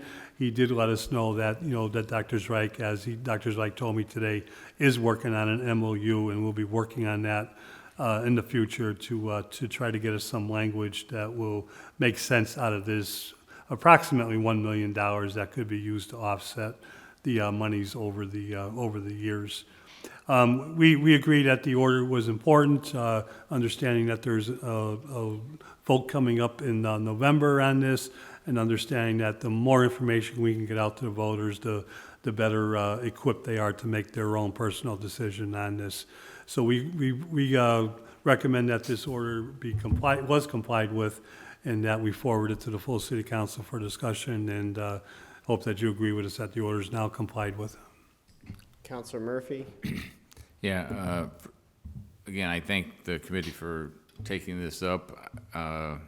During the Charter and Rules Committee meetings, when we talked about savings that the schools were going to make, and Dr. Streich indicated that there was going to be savings and they could be providing some. He also indicated that one of the things he would be willing to, but you never know what the next person is going to do. With the ruling that we currently have, right now, there is no commitment of $1 million. There's no legal commitment of $1 million for 1 year or for 30 years. So I think that is something that we should be adjusting in terms of what we're presenting to the public. I did talk to Dr. Streich yesterday, along with Councilor McGivern. He did meet with the Commissioner of Education yesterday, trying to come up with some way to come up with this $1 million that would be a legal agreement and binding. He left with an optimistic view, but certainly not a guarantee view that that's what's going to happen. I'm also talking to a few state legislators and the same kind of thing, and waiting to hear back from them. But two things I would like to make sure that we do. I mean, certainly $1 million a year and a contractual commitment would make it much more palatable for many people to support this. But as it is advertised right now on our city website, and I looked again today because I know when we talked at the committee meeting, we talked about we should not have that there saying that we have a $1 million commitment, because we do not have a $1 million commitment. We've got people who are willing to talk about a $1 million commitment.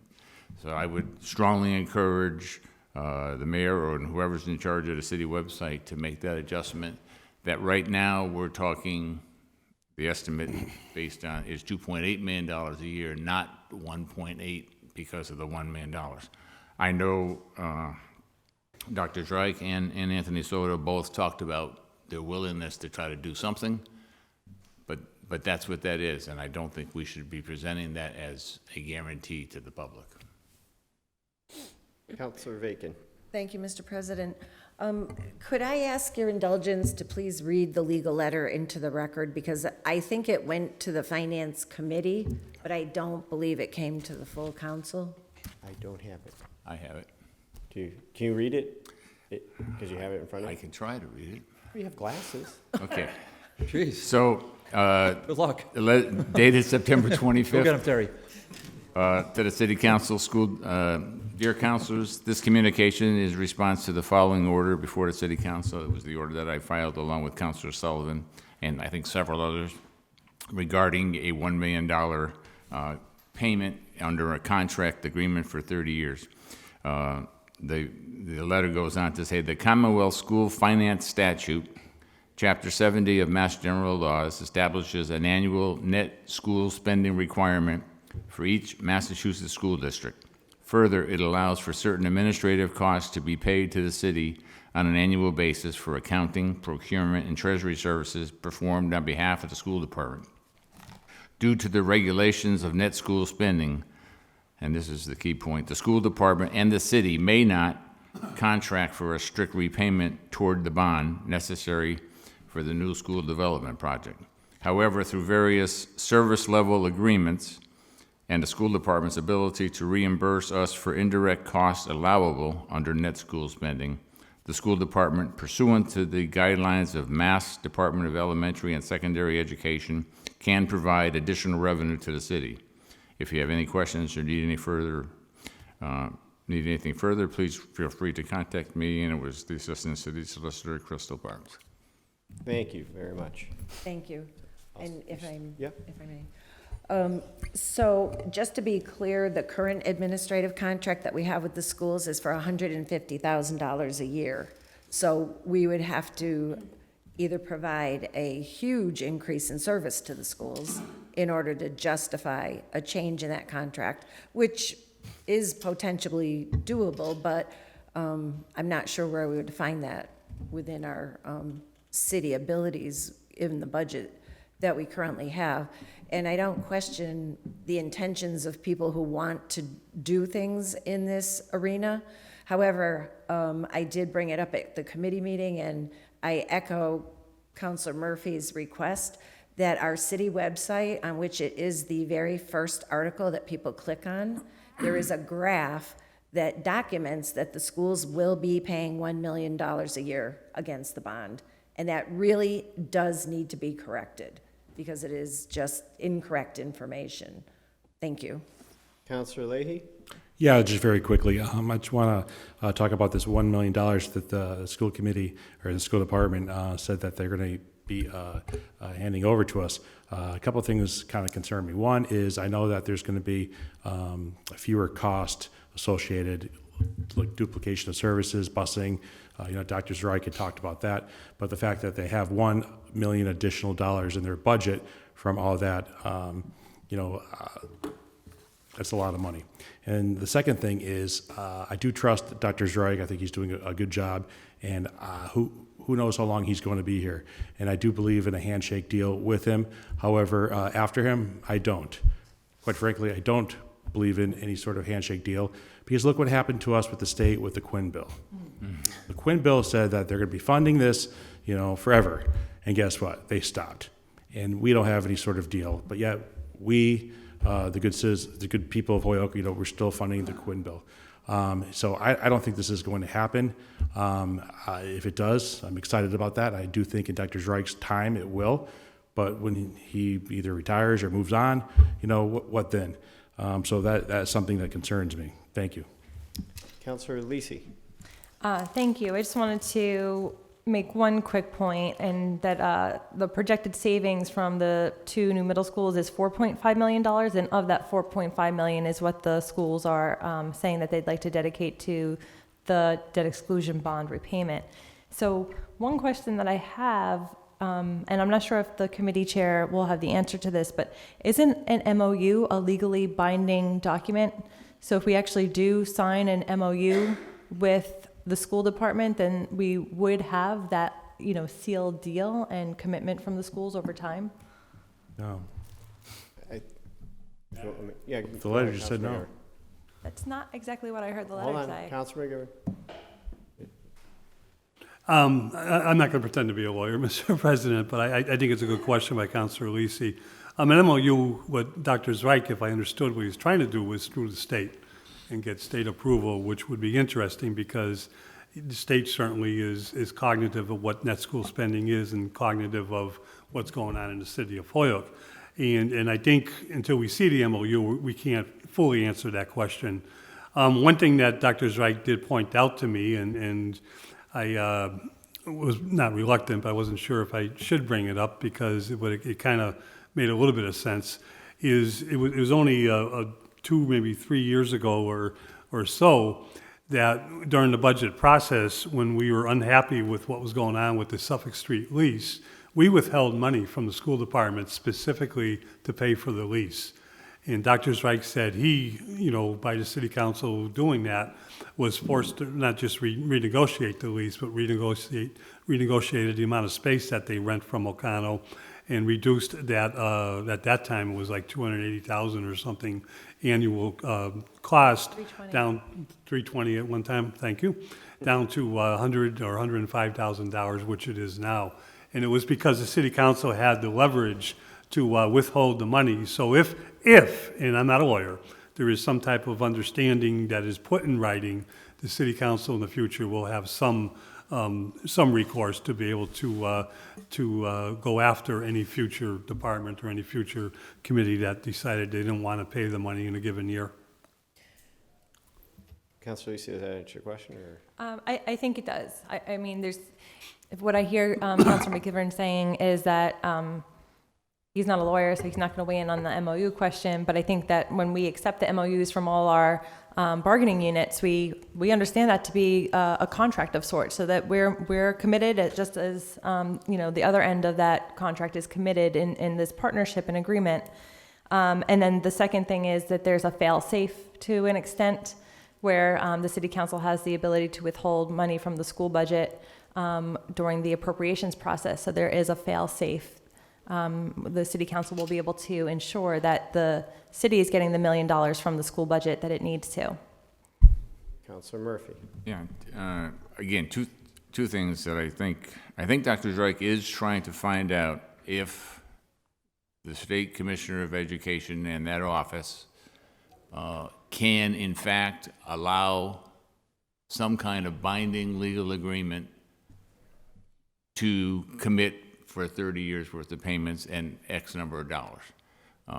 And right now, he does not know if that in fact can happen, and he also doesn't know if that would be binding. It may very well be binding, but right now we have no binding agreement, and we need to get that information off the city website so that we present what we know. And the other point that I would make, it also says it's a conservative estimate in terms of what people would pay. Which makes me think that they're thinking it's going to be better. But I would wonder what happens if it's 3.5% or 4%. I mean, it seemed we went from 5% to 3%, and maybe that's really what it's going to be. But 3 years down the road, we don't know what it's going to be. And so, again, without, and I trust Dr. Zweig's word. I mean, I'm not questioning anyone's integrity on this, but to the voters, they deserve a right to know absolutely if this happens, this will be part of that process. And right now, we don't have that. Councilor Vacan. Thank you, Mr. President. I would note that we did have a discussion around contracting between the school and the city in the context of this. And we were reminded that the only contract that we have with the school that exceeds 3 years, because that is the length that is allowed without specific city council approval, is the dining service contract, which we may all recall that we addressed this year and extended it out to 5. But in general, there can't be these kind of agreements for any great length of time. And so far, to my knowledge at least, in our history, the 5-year one is the longest one that we have had. So I do think, to Councilor Murphy's point, it would rest with the state. I don't think we have the remedies locally, but thank you. Counselor, you had your hand up? Yeah, just very quickly. I mean, I'm not an attorney as well. I don't think you need to be an attorney to listen to what they're saying. An MOU is a legal binding, but from my understanding of reading through this and talking to people, they are not going to allow the city school department to put that into a MOU. So I don't think that, I think it's nice, and I think that, I hope this happens, but I don't think it's something that we can rely strictly on, just like what happened before at the Quinn bill. Thank you. Counselor Lisi. Thanks. I just want to correct something that I heard. So I think it was Councilor Murphy said that we won't know what interest rates are 3 years down the line, but really the goal is that we're passing the bonding in this current interest environment. We're not waiting 3 years. We don't have to pay off the bond until the project is complete 3 years down the line, but the whole point of acting now is to seize on the opportunity to take out a loan in a really low interest environment, and that's part of the drive to move on this project at this point in time. Counselor Bartley. Yeah, thank you. So I'm just going to make a couple brief statements. One is, I heard a counselor say that possibly the city council could withhold monies from the school department. That is completely erroneous. That is contrary to state law. I can't even believe that was uttered. So Chapter 70, net school spending minimums, we cannot withhold any monies and hold the school department hostage. That's a fabrication. I heard probably one of the best metaphors I've heard in a long time by Councilor Leahy. It is so on point. So we're talking about an MOU. The Quinn bill, Mr. President, is state law. It is existing state law. You cannot, unless it's a constitution. Okay, so we know it's law. The fact is, and to my friend, the Ward 2 counselor, I mean, we're clutching at straws here. There's no revenue source for the Quinn bill. Despite the fact that it's state law, Mr. President, funds aren't coming. You can have all the MOUs you want. You can have all the negotiations with Dr. Reich you want, and the school commission. There's no funding source for it, Mr. President. There will be no funding source identified. So the $30 million, as I said last week, I think Councilor McGivern ran a great meeting as always. Nobody's going to be riding down the Mass Turnpike on a white horse with $30 million for Holyoke, Mass. We already know that. The head of the authority was here, said, ladies and gentlemen, this is it. This is all you get. I don't know why we said it again on Tuesday. Everybody called Deb Goldberg. What? That ship sailed. No more money. Not going to happen. I mean, why we can't believe this? The third and last point, Mr. President, is this is almost farcical, how we keep saying that we want to have a complete picture. Today's October 1st. Our next full city council meeting is October 15th. There are no more meetings between then and the election. I don't see how we're going to have a vote on the bond, Mr. President. I asked the question numerous times in numerous ways in finance, and I don't believe it was answered. In fact, it wasn't answered. So we're not going to have a complete picture. What we're going to end up doing is we're going to wait to see what happens on November 5th. And if it passes November 5th, well, we'll take a vote. And that could go one way or the other. If it fails on November 5th, oh, we're going to have a lot of heroes in here that night. Oh, let's take that vote and let's really show where we are with the bond, Mr. President. It's almost comical. We have to take, for some reason, we can't accept the answers before us. Why we can't do that, I don't understand. But at least we know where we stand. For the public to know, there has to be a bond vote of this body, of course approved by the mayor, has to pass this body by 2/3.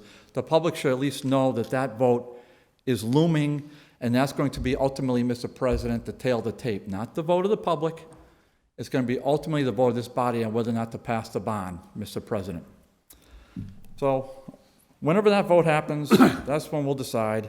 But as far as the rest of it, there's no $30 million. The interest rate numbers they fluctuate all the time, Mr. President. And to say that we can hold the school department hostage it's really untrue, Mr. President. I hope that can be corrected. Thank you. Councilor McGivern. Thank you, Mr. President. Just a few quick things. I'm lying. One, I have the original letter from the legal opinion from the city solicitor. I apologize. It was handed to me at the meeting. I can tell by the blue ink that it is the original, and the paper is nicer than the one I would use on my copying machine at home. Two is I thank Councilor Bartley for his compliment on the as chairman of the finance and running a good meeting, but the truth is it's a great committee that works very diligently, and members like Councilor Bartley, Councilor Bacon, Councilor Murphy, who are always present at the finance committee meeting, and anytime any councilors which do come down for important items, make it for good meetings. But the meetings are about department heads and other elected appointed officials who come before us and getting answers for everybody. I think the vote is that this order has been complied with. It's not the end of our work. The Finance Committee over the last 2 years has met 11 times on the middle school projects. The Charter and Rules Committee under Councilor Murphy has met 5, I think, or 6 times on the middle school projects. And we're still looking and discussing things that are of importance. The voters' override vote is a personal choice. It's one that each property owner, each person who will have an impact on this has a vote, and will exercise that vote in November. I wish we knew all the answers. The way the state does this process, it's impossible to get all the answers. The way it works is very simple.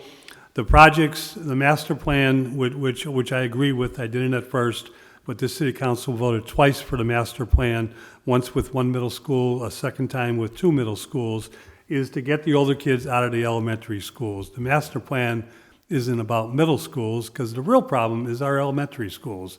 They are in the bad state of affairs.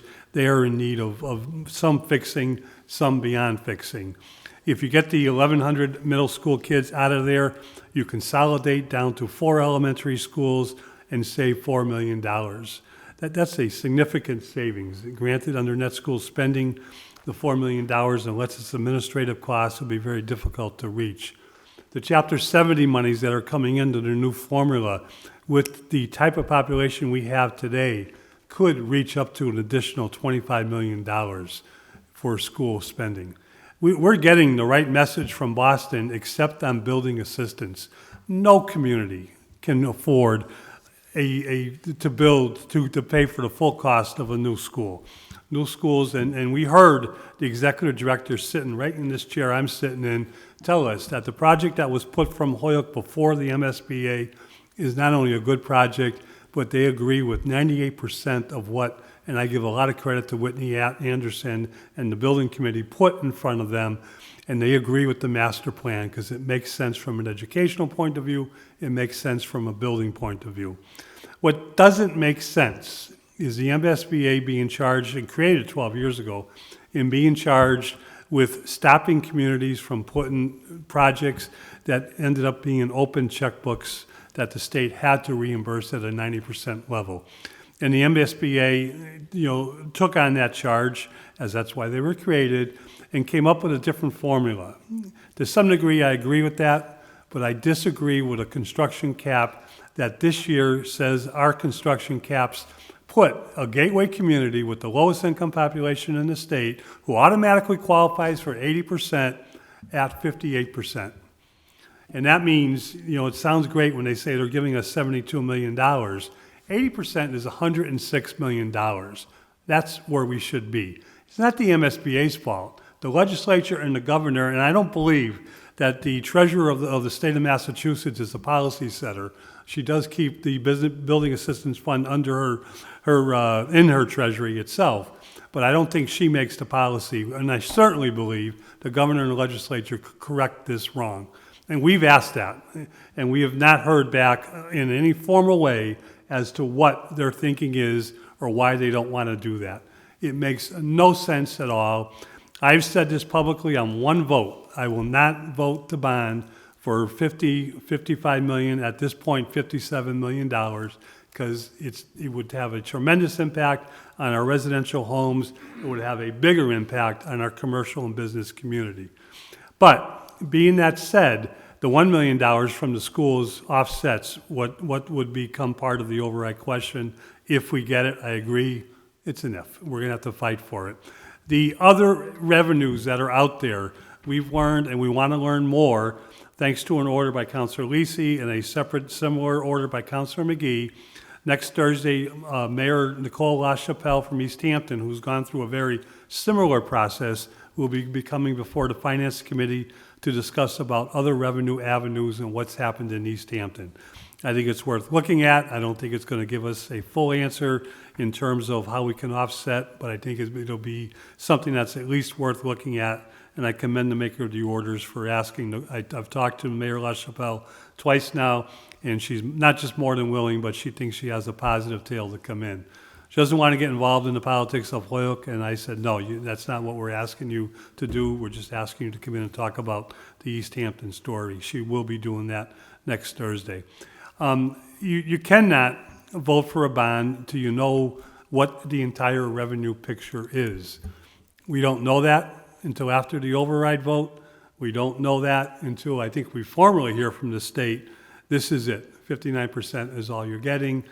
We have other questions that I think are important, but the $1 million from the schools and whatever other alternate revenue is out there, I think is important. But I think the big vote is, will the taxpayers look to pay for a bond, and then the city council has to vote both for the residential taxpayers and I think for the commercial community, because our city is based on commercial, as an industrially planned city, is based on commercial health, a healthy commercial community itself. So that's why the bond is sitting in committee. It's not hiding. We've had it now for a year. We've talked about this for 2 years. We have publicly stated how we see this picture. We have publicly stated how we will vote. Councilor Bartley is right. The final vote, regardless of the override question, is the bond itself. And I don't think there's enough votes there to pass it unless the Commonwealth of Massachusetts recognizes that their change in Chapter 70 formula should be identical in a change in the MSBA formula, go hand in hand, because it all is about teaching kids that are not just underprivileged, but the teaching of kids that have special needs and the cost to a local community who doesn't create poverty. We service poverty. So that's where we are, and that if that's, I didn't answer any questions at the Finance Committee meeting because it wasn't on the agenda. The only item on the agenda at the Finance Committee was the items that's before us tonight, and the committee recommends that this order has been complied with. Councilor Lisi, did you have a question, or? I just wanted to make one point about net school spending. Because Councilor Vega wants to speak too. So both of you are looking, you've already spoken twice. Rule 20, motion would be to suspend the rules, allow both councilors to speak a third time. All those in favor? Aye. Opposed? Councilor Lisi first and Councilor Bacon. Thanks. Just regarding net school spending, I would agree. If you're only meeting net school spending, then you don't have any opportunity to cut or withhold $1 million. So if we're expecting the state to pay 87% of our budget year after year, and we're only doing net school spending, we're doing literally the bare minimum, then there is nowhere to cut. But I would expect that, as our city grows, and our schools, are able to create savings on their end, that we would have the ability, again, to have that fail-safe. And we have seen that fail-safe in action with the rents at Suffolk Street. When this body cut the amount that they were going to give the school department for its rents, people started moving and making adjustments to the space that they were occupying, and then the actual rents that we had to pay in the end. So there is a mechanism there, and we've used it before. So I just want to, point out again that, if we as a community want to do just the bare minimum on net school spending, you're right, we're not going to be able to find $1 million to cut. But I think that the children in this community and the community itself will benefit from doing more than just net school spending. Councilor Bacon. Thank you, Mr. President. I just want to correct something. There was a statement made that we want to do the vote now and get the bond when the interest rates are low. The treasurer has come before our body and let us know that they cannot bond for the project until after the schools are built. So the interest rate matter is one of question. We can all have our opinions where it will be once they're finished, but she let us know they do short-term borrowing during it, and they go to final bond after the buildings are built. And so I don't think any of us can predict what those interest rates will be 3 years out from now. And the first costs that were put forth were more conservative than the box that's labeled conservative. I just want to say that title's being hijacked. But, so I think in fairness, those first numbers that came out were probably more representative of what might be holding in the future than a very, very optimistic picture that was put on the chart that sits on our website. Thank you. Counselor Sullivan. Yeah, thank you. You know, one thing I'd like to get across to everybody is I hope everybody realizes the importance and us all coming together as a team, how badly we do need these middle schools. As far as the timeline on this, I think that by having, we have 60 days after the debt exclusion to act on the bond. That gives us over 90 days from now. And I'd like to commend President McGee, Councilors McGivern, Tallman, and Murphy.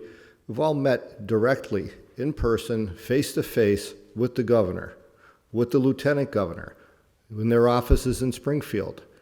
And as far, can't stress enough, this gives us 90 days to fight for every dollar we can get, go after the treasurer, right? And every one of them has pointed us in that direction. And I think this is key. And this is way beyond any change in the formula. Tweaking the formula, it'll help, right? But this buys us the time. We've got 90 days to do what Holyoke's good at. Let's get out there and fight for it. So motion is that this one has been complied with. That's 18N. All those in favor? Aye. All opposed?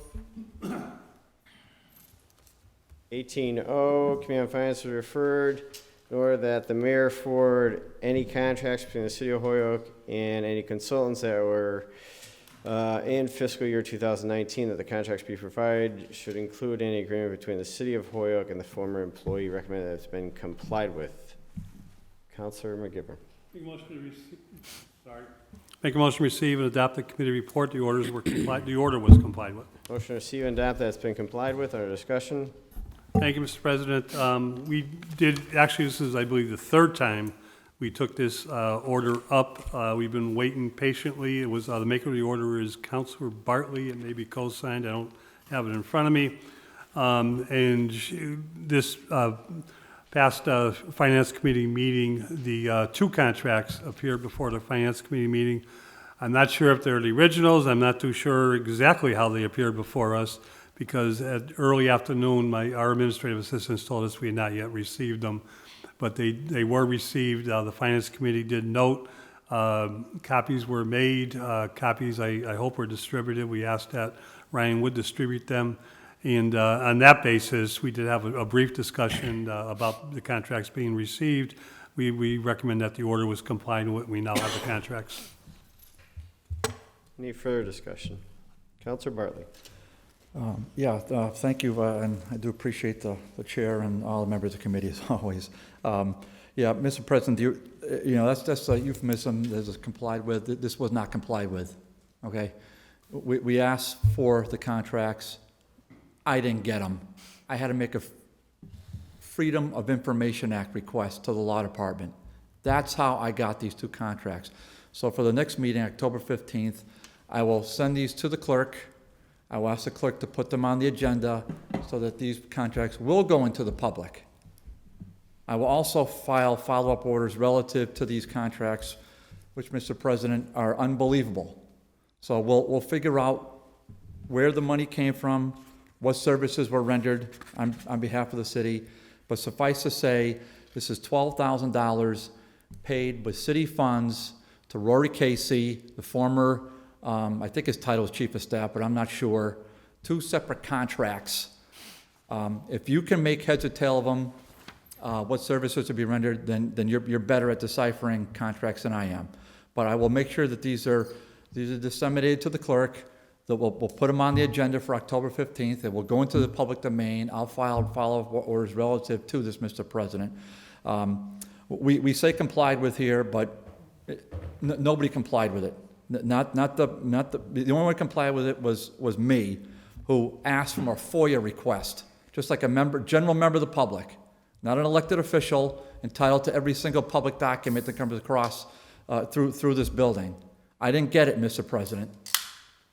I didn't get it from the mayor. I didn't get it from Mr. Bloomberg. I didn't get it from anyone. Finally, I asked the law department, and the law department, in a timely manner, complied with the FOIA request, Freedom of Information Act request. That's how I got the documents, Mr. President. There was nothing that the chair did a great job, brought it up every time. I want to have a discussion in finance. I mean, but the chair did what he had to do. And think about it, I think the chair is really on point with that too, because these contracts really weren't before us at that time, Mr. President. So thinking back, it really shouldn't have been discussed. So it was actually procedurally, that was a proper move, I think, by the chair, not to discuss these.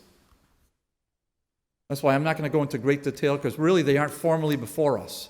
They were sent to me through my email on a FOIA request. But that's going to change very soon, because I'm going to walk these to the clerk's office sometime this week and make sure they're put on the city council agenda for October 15th. So then they will be in the public domain, and the public will see that Mr. Casey was paid $9,999 on one contract and $2,000 on another contract. Where those funds were sourced from, we'll ask the question. I'll file order directly from the auditor, and we'll get the answers, and we'll send those to finance, and then we'll perhaps have a discussion about what's happening. So this is not the Christmas tree, well, kind of, sorta, similar number, but this is $12,000 of public money. Now we just, Mr. President, did all sorts of transfers to pay for the Veterans Department. We do all sorts of transfers, from other departments to pay for all sorts of things. This is for an outside vendor. I'll tell you, Mr. President, I've read through these 5 different times. It's just so vague, it's to not be believed. But it does say clearly that there are deliverables to be presented to the City of Holyoke. So we will ask for, as well as invoices by the vendor to be paid by the City of Holyoke for services rendered. So we'll see what they are, Mr. President. I mean, it's so pathetic. And I'm just going to make one final note. This is the only order of this like I filed in my 7.5 years on this board, Mr. President. I had no knowledge of this whatsoever, no direct knowledge. I have never filed an order in which I had at least some kind of information. This was a person in City Hall whom I respect tremendously, but I asked that person, just file the order. So I did it semi-blindly, but now it has come before me, and it'll come before the rest of this body in a formal fashion. So again, I want to thank the chair for running a darn good meeting. If he doesn't want to accept my compliments. And I do thank the president. Thank you. No further discussion. The motion is that it's been complied with. All those in favor? Aye. All those opposed? 18P, Committee on Finance was referred that the city assessor come before the city council explain the following. One, whether it is indeed true that the mall will be receiving a reduction in assessed value from $220 million to $205 million, 8% reduction in taxes owed to the city. Whether the assessor has the ability to make the change to assessed values unilaterally, or there are other individuals, boards, departments involved, and the methodology with regards to the reassessment. Motion has been complied with. Under discussion, Councilor McKee. Motion receive and adopt that the order was complied with. Motion is receive and adopt. Under discussion. Thank you. Our Chief Assessor, Anthony DeWood, came in, gave a thorough presentation on the issue that is surrounding the mall, both to the questions that were filed by the maker of the order, Councilor Lisi, and also, I think there were some co-signers, but also a thorough explanation, as he has done in the past, about what the assessors do in situations like this, and in this case, why this was done. I've heard a lot of talk out there that the mall got an abatement. It's not an abatement.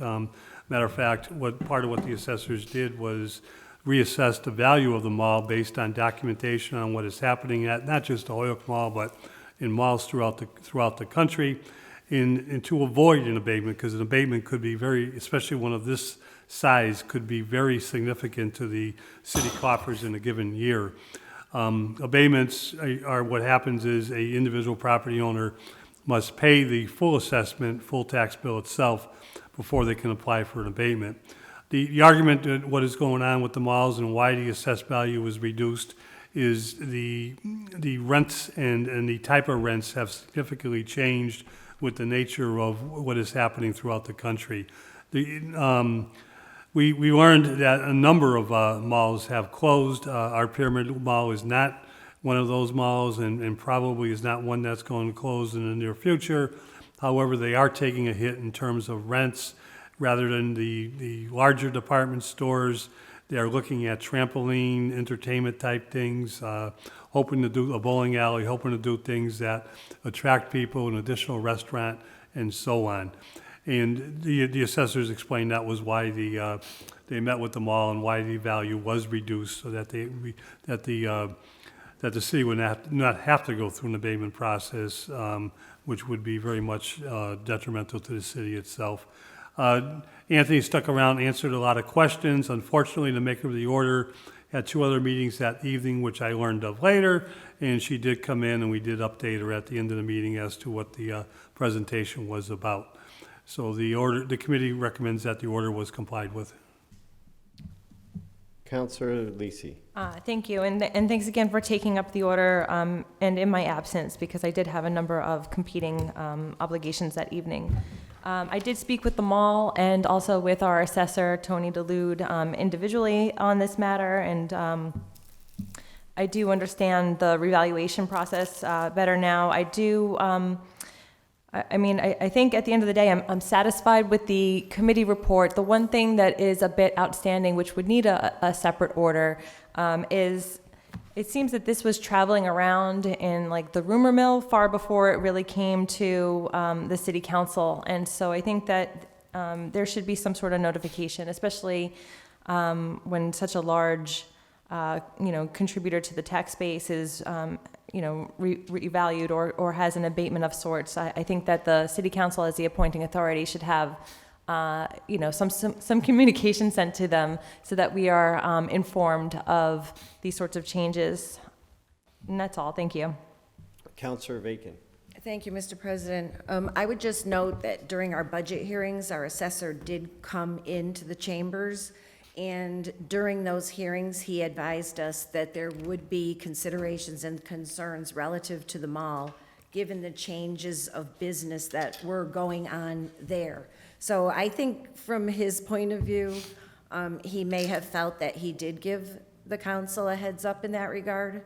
I don't think he intended it to be a surprise.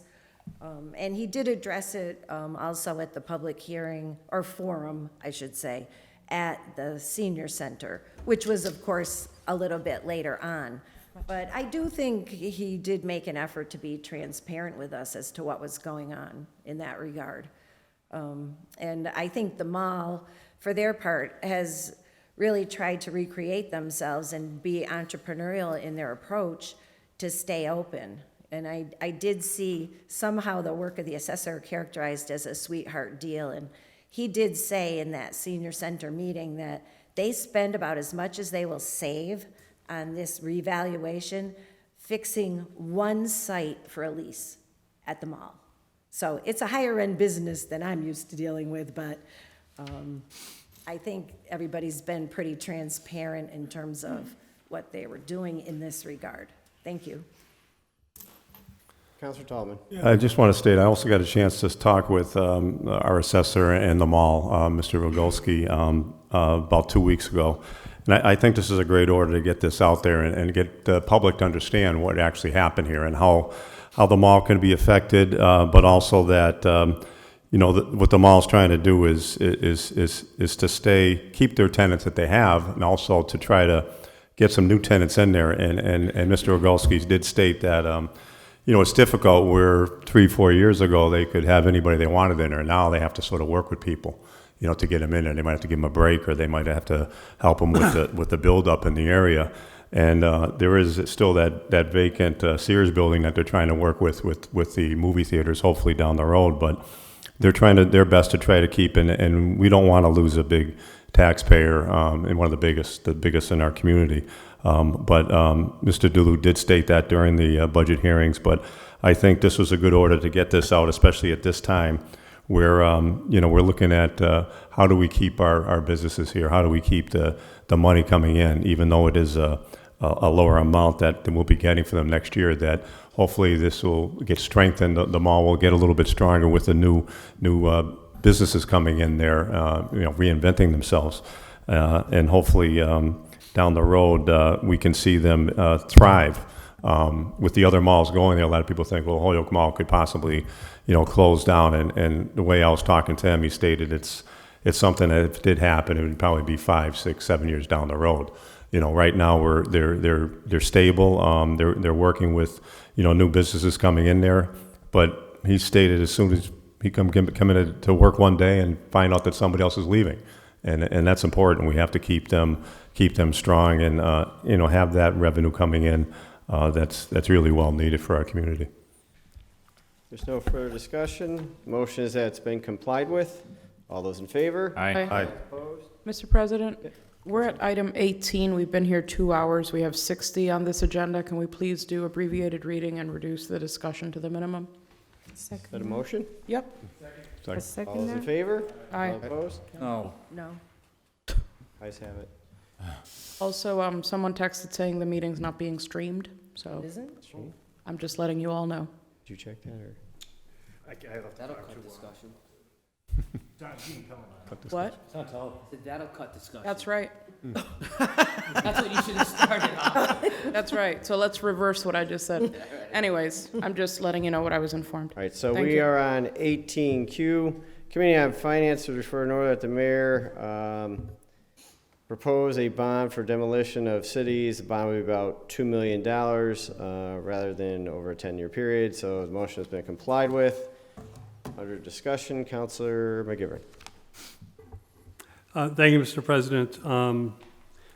The committee met with Damian Cody and had a good discussion. This is, I believe, an order, Councilor Murphy and some other co-sponsors, about the issue that I think was near and dear to all of us, and that's the number of vacant buildings that we have, and a number of vacant buildings that are slated or should be slated for demolition. So the suggestion here, I think, speaks for itself. I'll just briefly mention it and let Councilor Murphy, say his piece. But the idea is that if we bonded, it would equal over 10 years what we're spending out of the city budget for demolition of building itself. And am I on the right one? No. Yes. No? Yeah, you are. Am I? You are. Yeah, you're on. I don't know. Right on. Councilor Valentine threw me. Let Murphy speak, you're on the wrong one. Well, it's just passing the baton there, Councilor President, But I think the intent is a good order, and we're just saying the order at this point is complied with the suggestion that the mayor would entertain the thought of doing that in the near future. Councilor Murphy. Yeah, just, it is my hope that the mayor will look at this. I would, if possible, request that the mayor let us know his view within 30 days if possible, because there's a number of buildings. I mean, I just talked to ones that the Blighted Properties Committee had given me that came to about $2 million. We're spending somewhere between $200,000 and $250,000 a year. The estimate at 4% interest rate was that if we did a 10-year thing, we would pay $280,000 a year. If we did it for 15 years, we'd be $213,000. We need to clear up the bad buildings in this city, and eventually we need to make sure we start reinvesting in the vacant lots and starting to clean them up so that we change the image of the city. And until we do that, we can do all the other things, but we still have that image that we got buildings that are not safe. We got red X's because firefighters know they can't go in them. Those buildings need to come down. If we're not going to renovate them, we should be taking them down. And if we can take them down on a bond and do that at a much quicker pace than we're doing cash year to year, that makes total sense to me. And I do hope that the mayor will take a look at this. work with his finance people, work with the blighted building committee, and make a recommendation in terms of bonding and eliminating as many of the rehabable vacant buildings that we have. Thank you. Counselor Sullivan. Yeah, I being one of the others, I guess, that sponsored this. What we're doing right now is we're only demolishing as much in any given year as what new properties are coming into the fold. So at the current rate, we make no progress. It's a zero-sum total. What we really need to do is get out there and take care of a significant number of buildings. I can't put an exact number on what that is, but right now, if we were to do 2 million, if the mayor was to propose something like that, with the city demolition crew we've got and the leveraging of other funds, it would be conceivable that we could go out and take down 20 buildings in that period. That doesn't mean we're not going to have to continue at the current rate also. This is just a start to make up for how far behind we are. The other point I'd really like to stress with everybody is the sheer number of vacant buildings is also acting as a magnet to the other problems we have in the city that we address in every single meeting on every single issue, from the opioid epidemic to homelessness to poverty, everything else. By having these buildings in our inventory, we're acting as a magnet to bring more people to the city. And there's no question about that.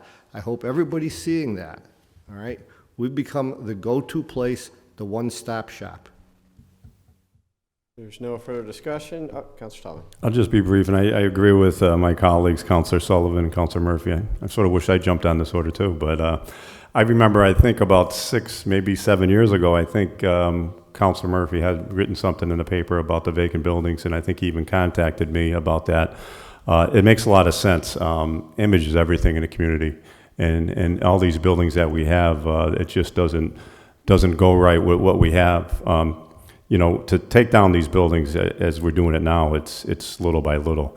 And if we can get a bond of this amount, this magnitude, you know, it would really take a big dent in some of the buildings we have. We may have, you know, you stated 20, you take care of 20 buildings in the number of years, but, you know, we may have 50 to 60 properties and that have to be taken down, that can't be saved, and that we could actually, you know, try to take, you know, really put something where these buildings were that could really generate a lot of progress in our community, especially in the wards of, you know, wards 1 and 2.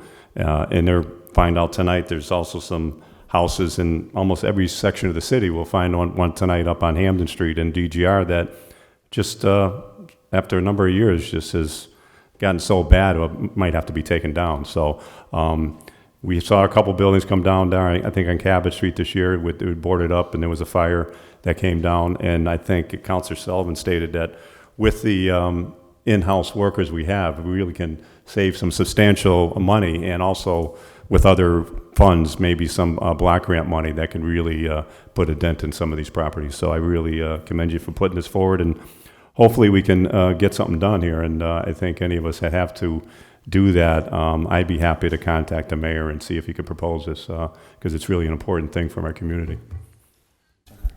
Motion is that it's been complied with. All those in favor? Aye. Aye. Opposed? 18R, Committee on Finance hereby accept the provisions of the City Hall stained glass window grant. Motion is to receive, adopt, pass the first reading, I do believe. Thank you, Mr. President.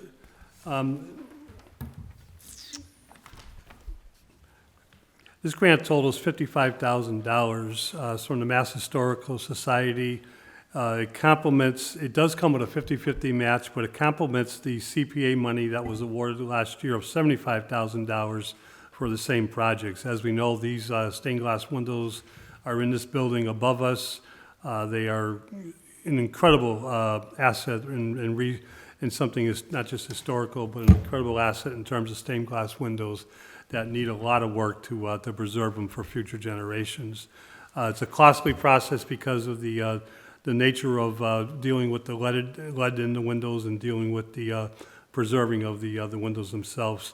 The committee compliments the the departments for going ahead and getting the grant. And it's a nice way to see CPA monies generating additional dollars for the city. There's no further discussion. Motion is to pass the first reading. All those in favor? Aye. Aye. All those opposed? Motion to pass the second reading? Motion is passed the second reading. Clerk will call roll. If you vote yes, you're voting for the grant. So this is not supposed to be complied with, it's supposed to be adopted. I'm be sorry, Okay. it's supposed to be adopted. Adopted, okay. That was, if you look at the committee Typo. jacket, that was the recommendation of the committee. Okay. Anderson Burgos? Yes. Bartley? Yes. Bresnahan? Nope. Leahy? Yes. Brown Martinez? Yes. Lisi? Yes. McGee? McGivern? Yes. Murphy? Sullivan? Yes. Tallman? Yes. Bacon? Yes. Valentine? Yes. 11 yeas, 1 nay. With your vote, you approve the grant.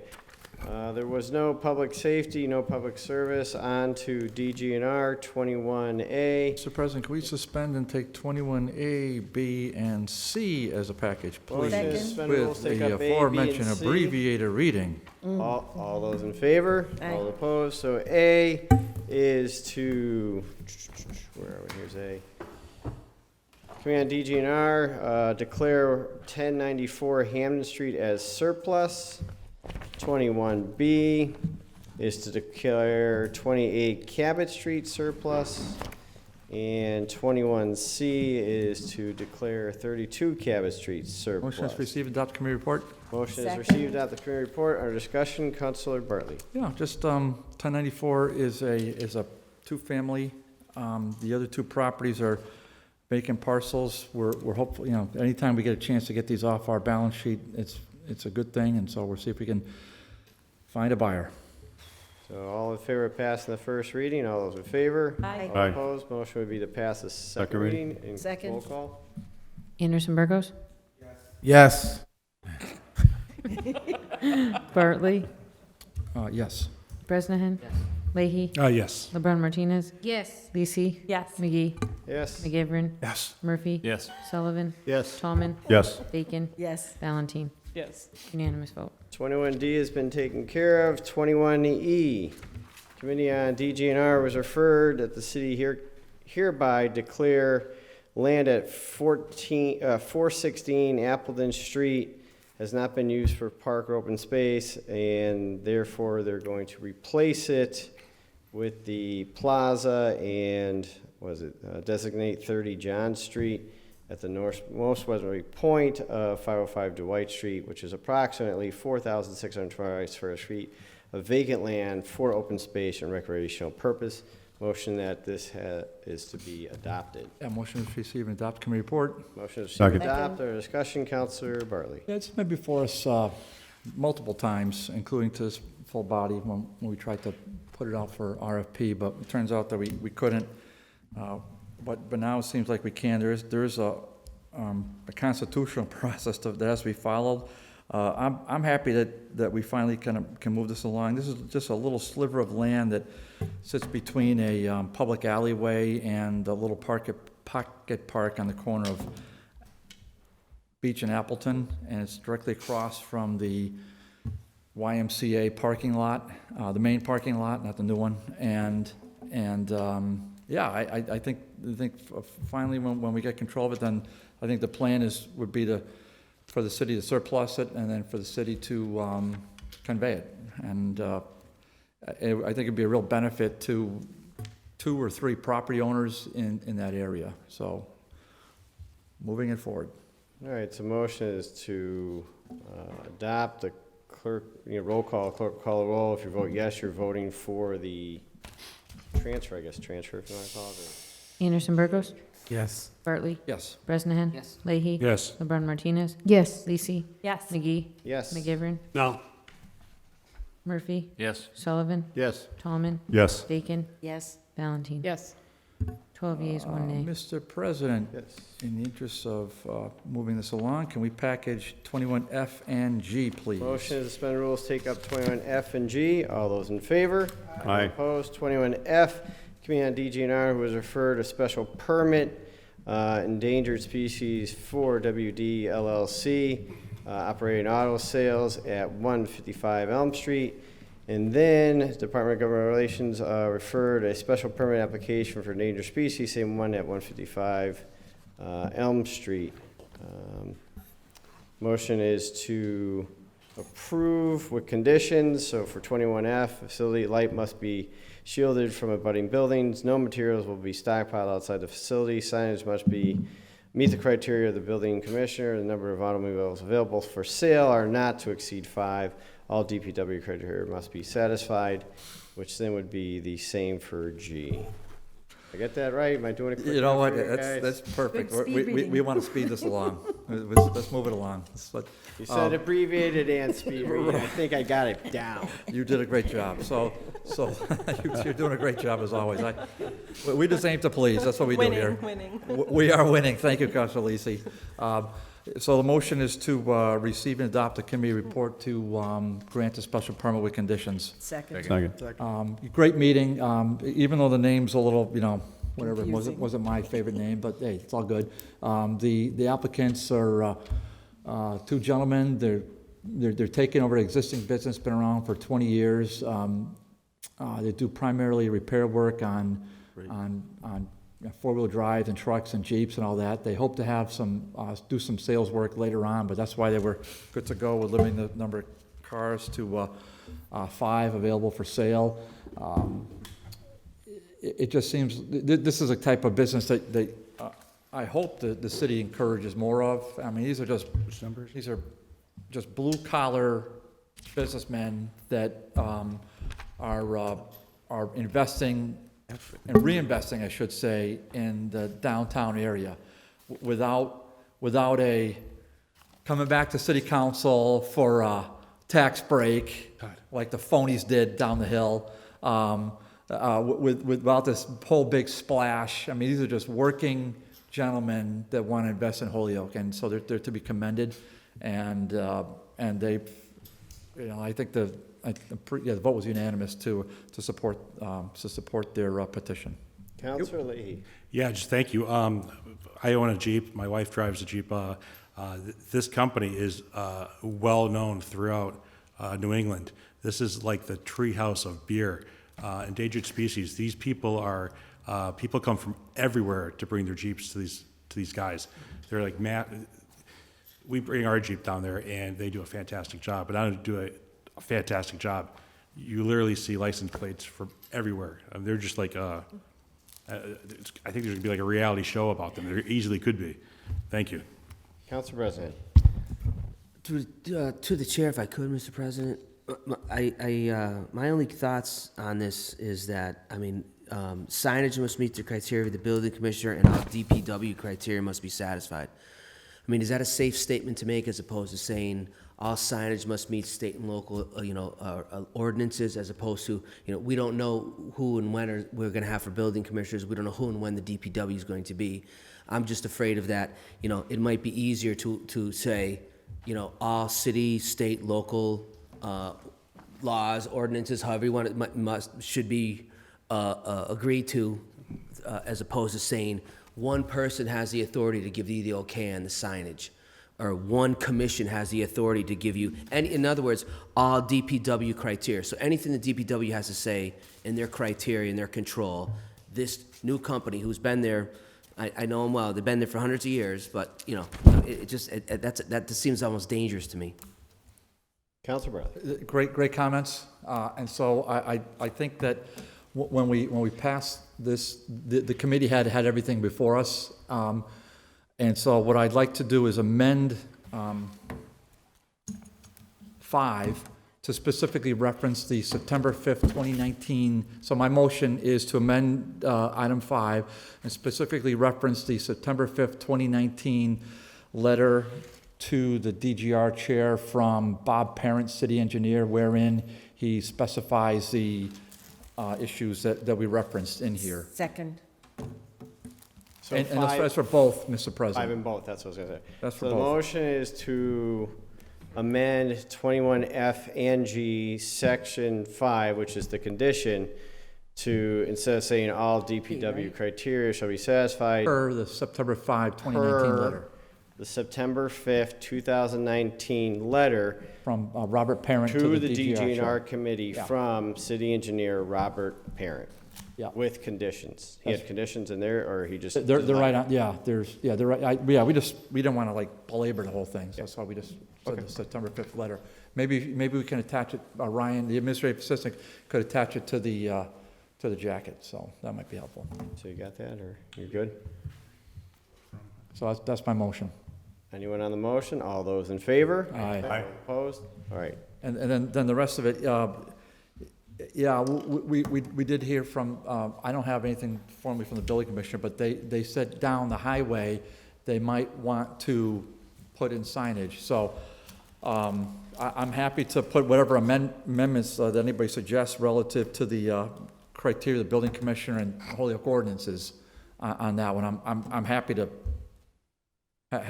whatever you want to suggest on that one. But we were just maybe using shorthand, Mr. President, so I heard the counselor's point, and I think they're spot on.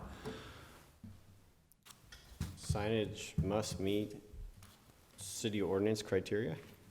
There you go. Yeah. Is that? Second. I can't make. If that, I'll make the motion Yeah, motion, yeah, so, to add to item 3 on both, that signage must meet criteria of the building commissioner and city ordinances. second. So the motion is to change 21F and G, section 3 for both with that amendment. No discussion. All those in favor? Aye. All those opposed?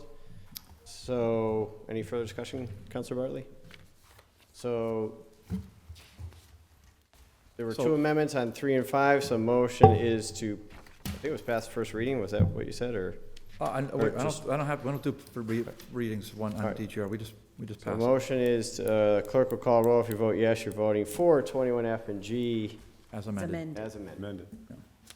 Anderson Burgos, Yes. Bartley, Yes. Bresnahan. Yes.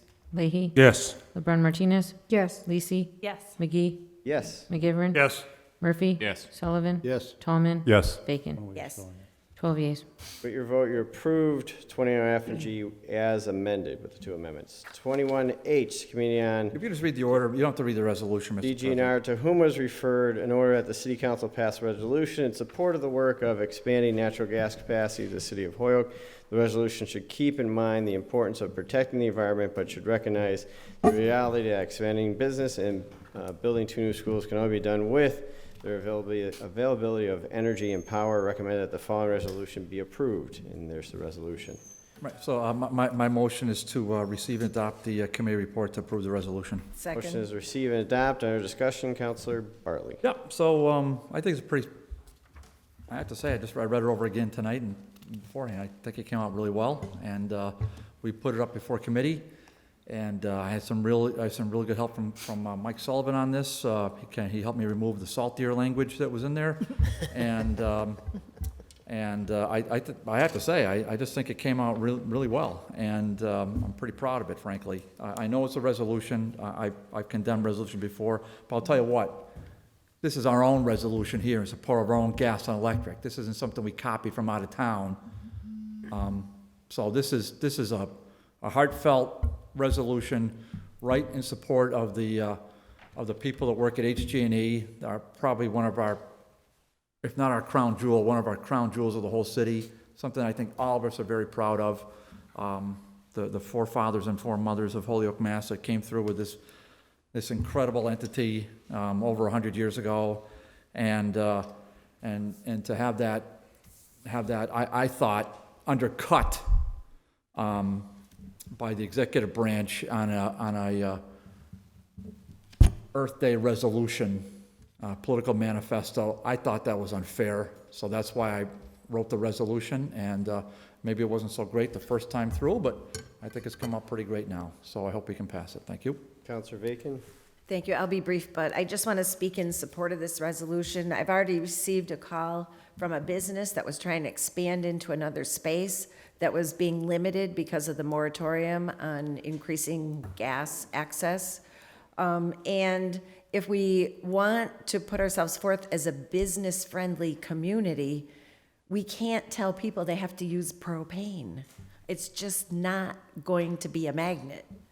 And right now, the natural gas is the cleanest alternative that we have to provide adequate energy to people who want to grow and build in the city. And just as a little PS, we heat our house with gas. Oh, we need gas. Thanks. Counselor Sullivan. I'm glad we're getting this resolution done, to the point about the comments that were on the Holyoke webpage. I also tried to make comment on there. I was told I could not make comment. And I'd like to thank the Holyoke Sun. They published an editorial that I wrote in support of the Holyoke Gas and Electric and the expansion that needs to be done in Holyoke. So I think this is timely. It is an issue, globally, but this locally, we're doing the right thing. And I want to tell everybody again, take a look at what we had to do this summer because we didn't have the gas capacity. We had 2 huge Caterpillar diesel burning generators down in the flats running to produce enough electricity because we don't have the capacity. Right? And we've got people on Northampton Street now installing propane tanks, all right, because we don't have the capacity. This is the right thing to be doing right now. It's not the long-term solution, and this is the right way to support Holyoke Gas and Electric on this. Anyone further? The motion is to receive and adopt. All those in favor? Aye. Aye. All opposed? Is there another one? 21, that was 21. We're on to, there was no charter and rules, there was no joint school committee. On to motions, orders, and resolutions from Councilor Anderson Burgos and Councilor Lisi. Order that crosswalks throughout the city be repainted whenever necessary for safety concerns. Motion be receive, adopt, send to DPW. Please. All those in favor? Aye. All opposed? 25, Councilor Anderson Burgos, that a handicap space be placed for 21 Belvedere Ave. Ordinance. 29. Ord, And 29 copy to Belvedere. disability. 29 Belvedere Ave, right? Yeah.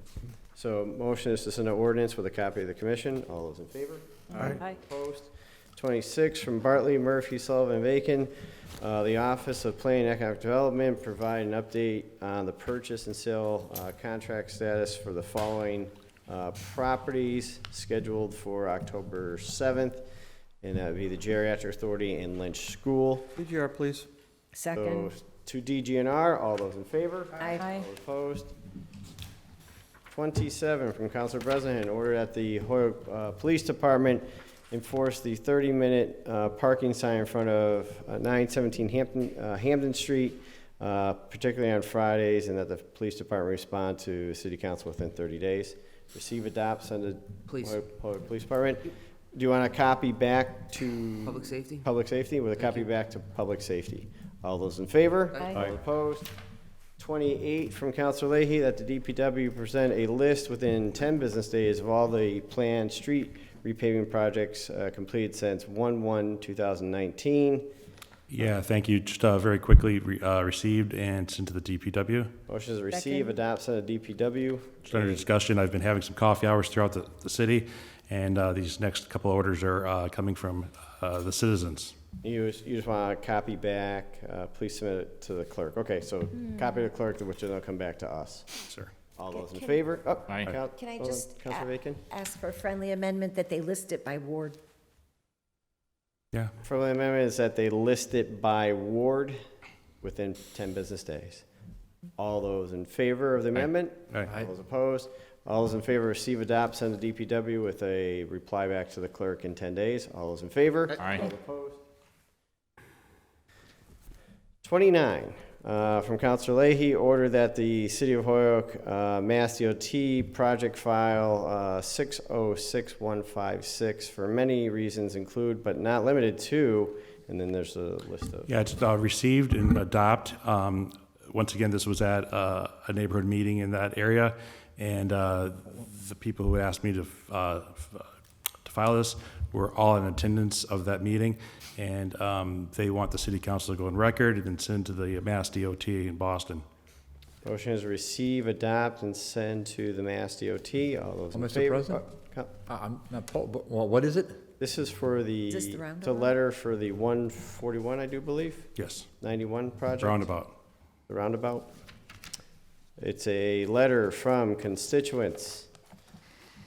We, the residents of Lindor Heights and surrounding communities have an issue with the public meeting that took place at the senior center and some of the recommendations for that area.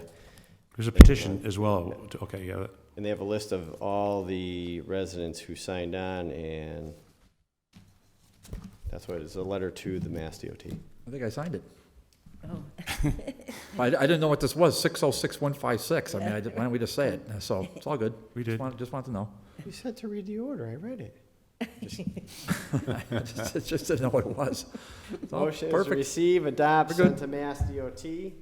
Do you want a copy back to us, or? Yeah, that'd be nice. Yeah, sure. A copy back to Finance, maybe? Finance. All those in favor? Aye. Aye. Opposed?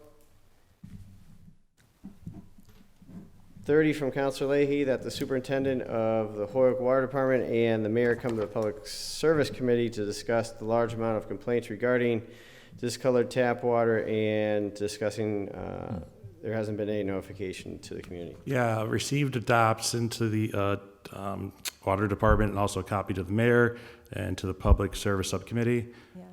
So motion is receive, adopt, send to, a copy to the mayor and copy to the Public Service Committee. Yeah, and under discussion, when we approved that that notification system to the constituents, it was told to us that this is gonna be great for neighborhoods. I've had a lot of neighbors that have not heard anything from this. Generally, we only hear snow removal, but when people are doing work in their neighborhoods, it'd be good to know.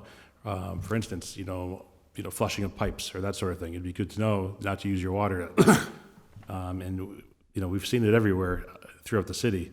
A lot of people are complaining about discoloration of water. A lot has to do with installation of new pipes up near Amazon. But however, let's bring them in and let's talk about it. Counselor Anderson Burrows? Don't we have like robocall or some kind of a system? Talking about. Right? Is that what you're saying? Mayor call. Okay, yeah, we should definitely do that. Mayor call. Counselor McGivern? Good order. Can I just suggest that we send copies to the mayor and the water department and send the original to public service so we can vote on it after the public service committee meets with them? Sure. Sounds So you good. want to receive, refer to mayor and water, send the order to. And the hard Public copy Service. go to the public service. Yep. All those in favor? Aye. All opposed? 31 is from myself, order that DPW place signs at the entrance for the community path at Radcliffe and Jefferson, no dumping, leaves, grass, and refuse. I'd say motion is to receive and adopt DPW. and send to DPW. Second. All those in favor? Aye. All opposed? 32 from Councilor McGee, order that the city council provide a proclamation for the firefighters that we talked about earlier on in the evening. Receive, adopt, refer to our administrative assistant. Motion is Second. receive, adopt. Once again, it is Friday, October 18th. Doors open at 6, dinner at 7 at the warehouse for 4 firefighters who are retiring. And we're getting a proclamation. All those in favor? Aye. Opposed?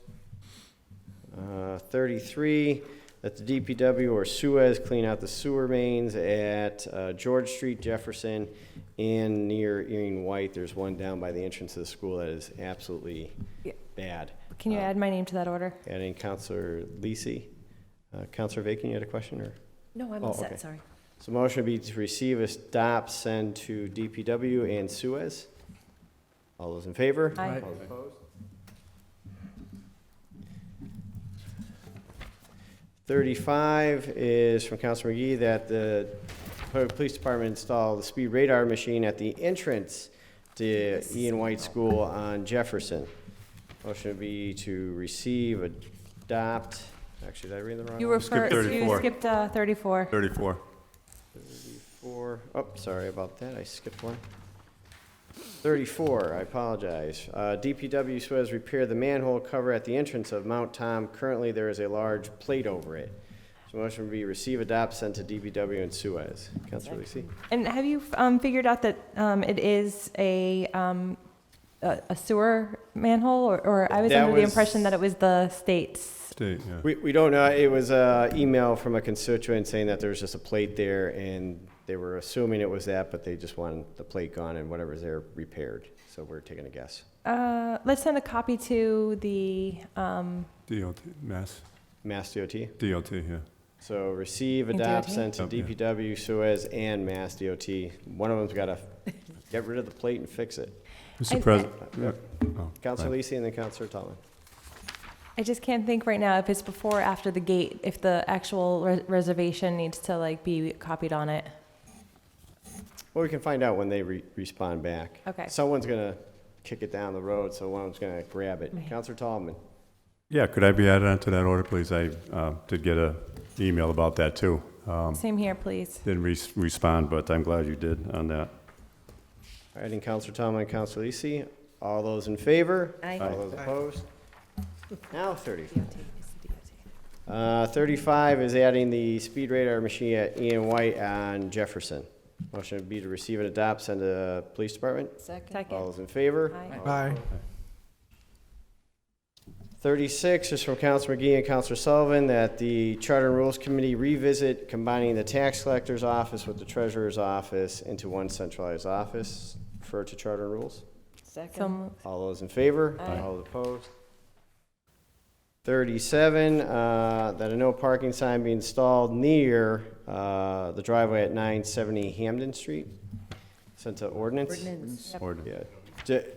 Copy of DPW. I have spoken with the engineer on this. We took this up before. I'm not trying to bring it back, saying you guys didn't do your job.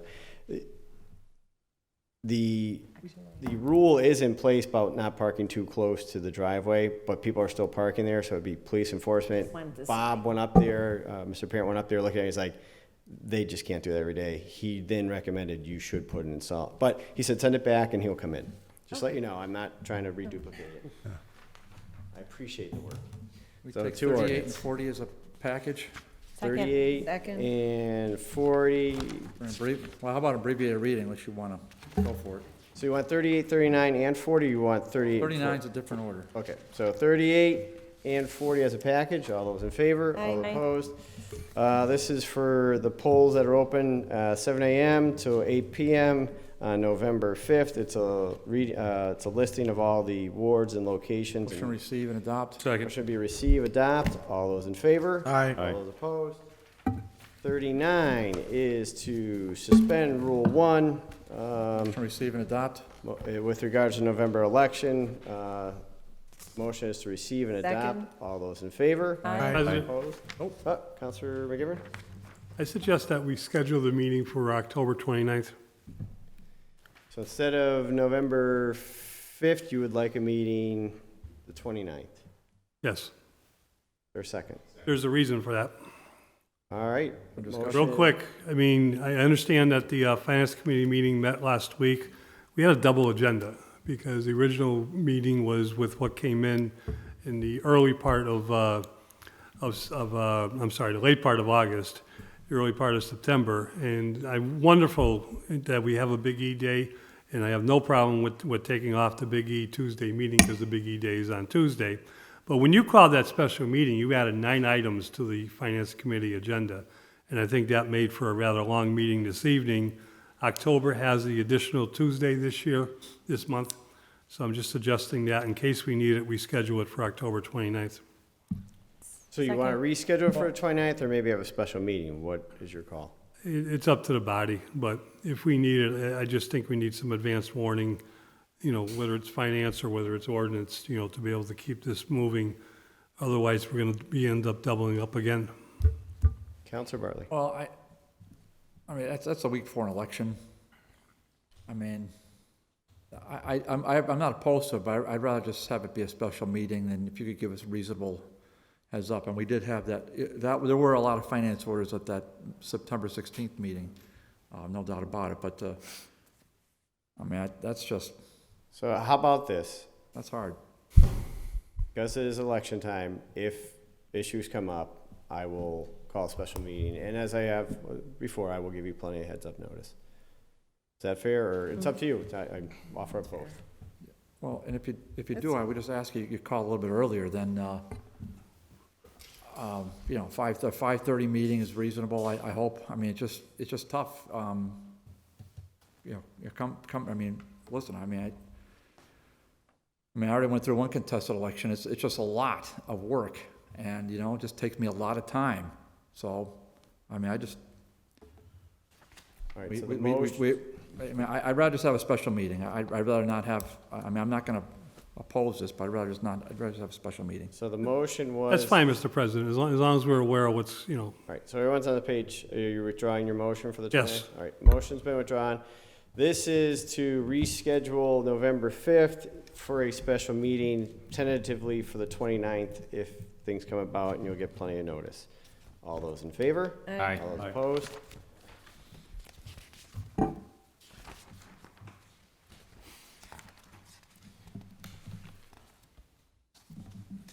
41.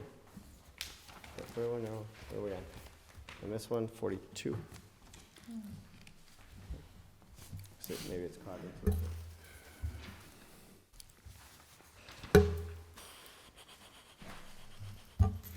It's caught in, I got it. Sorry. 41 from Councilor McGee, that the HG&E look into installing walking path lights between Radcliffe and Jefferson in order to address illegal dumping and safety concerns raised by constituents. Send to, HG&E. G&E and public motion safety. is send to HG&E, see if they can, if they have walking lights. That was, I guess we'll do that. So motion is to receive, adopt, send to HG&E. All those in favor? Aye. Aye. Opposed? Now 42, from Councilor McGee, that the HG&E reinstall the light on the pole in the alleyway near 906 to 930 Hamden Street. It was there when they put a new pole in, the light never went back. So motion is receive, adopt, send to HG&E. Second. All in favor? All Aye. opposed? President, make a motion to suspend the rules to take 43, 45, and 47 together and refer each of them to the Committee on Finance. Motion to suspend rules, take up 43, 45, and 47. All those in favor?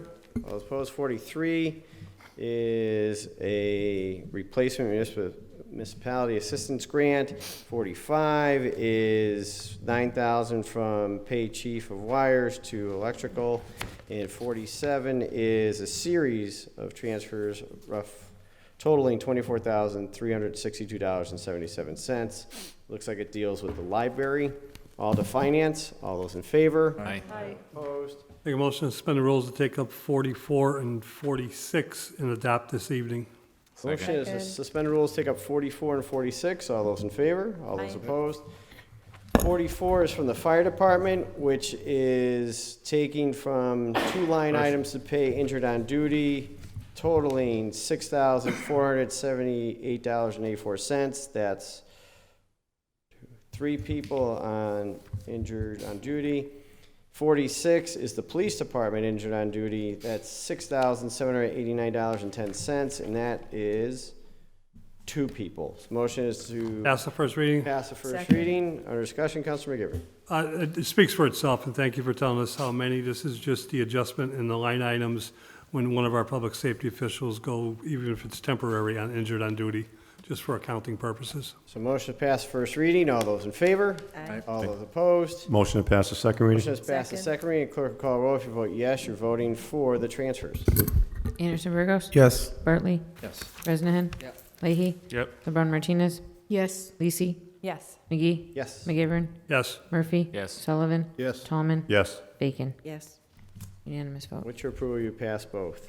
48 from Councilor Murphy, that a handicap sign be placed in the front of 302 Chestnut Street. Motion is to refer send the to ordinance with a copy to the commission. Yes. All those in favor? Aye. Opposed? 49 from Councilor Murphy and Glassware Martinez. DPW install fencing between 102 Pine Street and 106 Pine Street. Make a motion to be adopted and refer to DPW. Motion is to receive, adopt, send to DPW. Councilor Murphy. Yeah, just a quick comment with the state police, that's part of the C3 in Springfield, and they've been talking about, I know when we brought up potentially a chain link fence, they really suggested that you're really wasting your money, so hopefully there's some other sturdier fencing that we can put there. There's obviously a lot of illegal and dangerous activity taking place. It's a very small walkway through, and then the back alley is also open, so hopefully they can do something better than chain link, which C3 in Springfield indicated that just is a waste of money. Thank you. You want it copied to public safety? No? I'll second that. Yeah, that'd be The fine. motion was receive, adopt, send to DPW, copy to public safety. Counselor And I Barnes? also, I think we should send it to also the police department. They should have a copy as well. With a copy to second that, yeah. police. So copy to police and public safety. Thank you. All those in favor? Aye. Opposed? 50 is from Counselor Murphy, that the Public Safety Committee meet with police, city engineer, superintendent, DPW, school transportation, with regards to improving safety on Main Street due to the accidents, so receive and Motion refer refer to to public safety. public safety with a copy to those parties. Second? Yeah, and just Council one Murphy? quick comment. I've invited the school transportation people because, and it's not just here, I'm seeing it in a lot of cases where it seems like the bus stop kind of makes the kids go across the biggest part of the street rather than going in an area where they're, like in Springdale, for example, they're letting them off at Springdale and then they're all having to run across the street. So, I mean, I want to get school transportation in to make sure that if, maybe there's a better way of doing it where they're not going to have kids running across intersections or major intersections. Thank you. All right, so 450, it was to public safety with a copy to those departments. All those in favor? All Aye. opposed? 51 from Counselor Murphy, or that the city create an ordinance in which it would ban the use of thin film, single-use plastic bags. Motion referred to the ordinance committee. So ordinance, Counselor Lisi. With the maker's permission, I'd like to add my name on this. I do have a live order and ordinance currently that offers a very similar, That's fine. yeah, thanks. All right, and Counselor Lisi, Counselor Bresson? Just a quick question. Would that include the bags that for newspapers as well that get delivered? No. Are those plastic? Sure are. There, Counselor Murphy? They're single use. all the ordinances I've seen do not include that or include the things that you get, like for meat and fish or anything like that. Or It is dogs, just, like the ones we yeah. leave at park for dogs? Are those plastic? Yeah. Yep. Just seems kind of funny. That's almost discrimination. We're only naming one style of plastic bags. well, it's the one This that's will be most for committee. used. On a committee. I just don't know if we wanted to amend it to include all plastic bags or just one particular Well, plastic we bag. can You always guys all amend voted it. for that abbreviation order, every one of you birds over there. No, just him. I was the only one that said no. And I got pouted at. To ordinance? Yes. All those in favor? Aye. All opposed?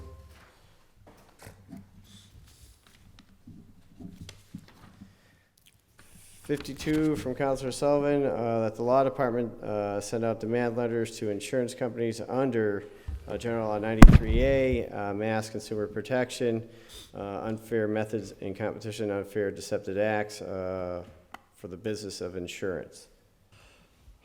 Sent to DGNR. Motion is to send to DGNR. All those in favor? All Aye. opposed? 53 for Counselor Sullivan, that the law department update the council on the Essex House claim at the next full city council meeting. Motion is to receive, adopt, send to the law department. Sent to the law department. Also, I'd like to stress, I'd like this done at the next full council meeting. I don't see any need at all for this to go into executive session. All right, so motion is to receive, adopt with a response before October 15th. Correct. All those in favor? Aye. Opposed?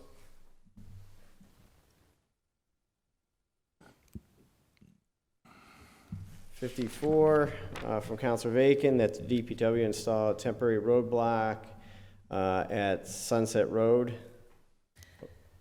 Receive, adopt, send to DPW, and copy to public safety, please. Motion is to receive, adopt, send to DPW with a copy to public safety. Second. All those in favor? Aye. Opposed? 55 from Counselor Bacon, that our building and/or legal staff cause the property owner of 333 Rock Valley Road to comply with the city ordinances and apply for a special permit. Receive, adopt, and send to legal. Motion is receive, adopt, send to legal, copy to, Building? do you want to, so you get the information back, or With a copy back to council. a copy back to the council within, The next city council meeting. by October 15th? All those in favor? Aye. Opposed? Thank you. 56 from Councilor Bacon, that a no parking be established and signs installed at Lower Westfield Road from the Elks driveway to the Reservoir Gate. Refer to ordinance, please. Motion is refer to ordinance. All those in favor? Aye. Opposed? 57 from Councilor Bacon, that the property owner trim the hedges back on Homestead Ave where they are blocking the sidewalk. So I think it's owned by O'Connell's, but it could be owned by Whiting. I'm just not sure. So receive, adopt, send to I'm not sure who the property Send to the owner Board of is. Health Board of Health. I Yeah. can't and think have of them Board of figure Health. out who to force compliance with. it. Yeah. But so- it is a safety issue with the sidewalk at this point. So receive, adopt, send to the Board of Health. All And those in- copy to public safety. Copy to public safety. Thank you. All those in favor? Aye. 58 from Councilor Bacon, the road lines be painted on County Road and Westfield Road. Receive, adopt, send to DPW. Motion is Second. receive, adopt, send to DPW. All those in favor? Aye. Opposed? 59 from Councilor Bacon, request that our city engineer evaluate the intersection at the city line at Rock Valley Road and Southampton Road.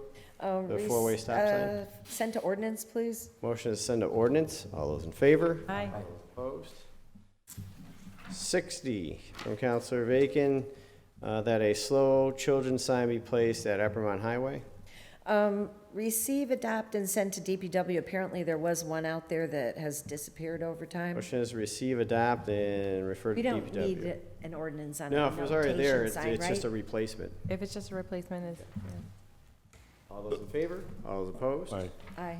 61 from Councilor Bacon, that the dead tree at 419 Southampton Road be taken down. Motion is receive, adopt, send to And send forestry. to forestry. All those in favor? Aye. Opposed? 62 from Councilor Bacon, that the sunken manhole cover on Homestead Ave and Pinchin and Sterling Road be raised and repaired.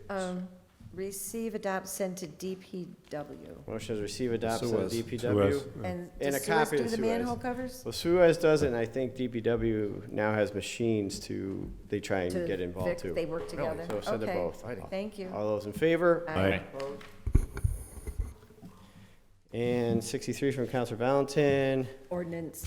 that a handicap Second. sign be placed at 256 Walnut Street. So ordinance with a copy to the commission. All those in favor? Aye. Aye. Opposed? Late How files? many? 25. Just kidding, I'm kidding, 3. See if we're Just three. awake That still. seems He reasonable. wanted to see if we were awake. hurry up, we're gonna get out of here before 10 if we actually read them. I'm ready, all right. Yeah, All right, so- exactly. So we'll take up A, B, and C as a package. Yeah. All those in favor? All opposed?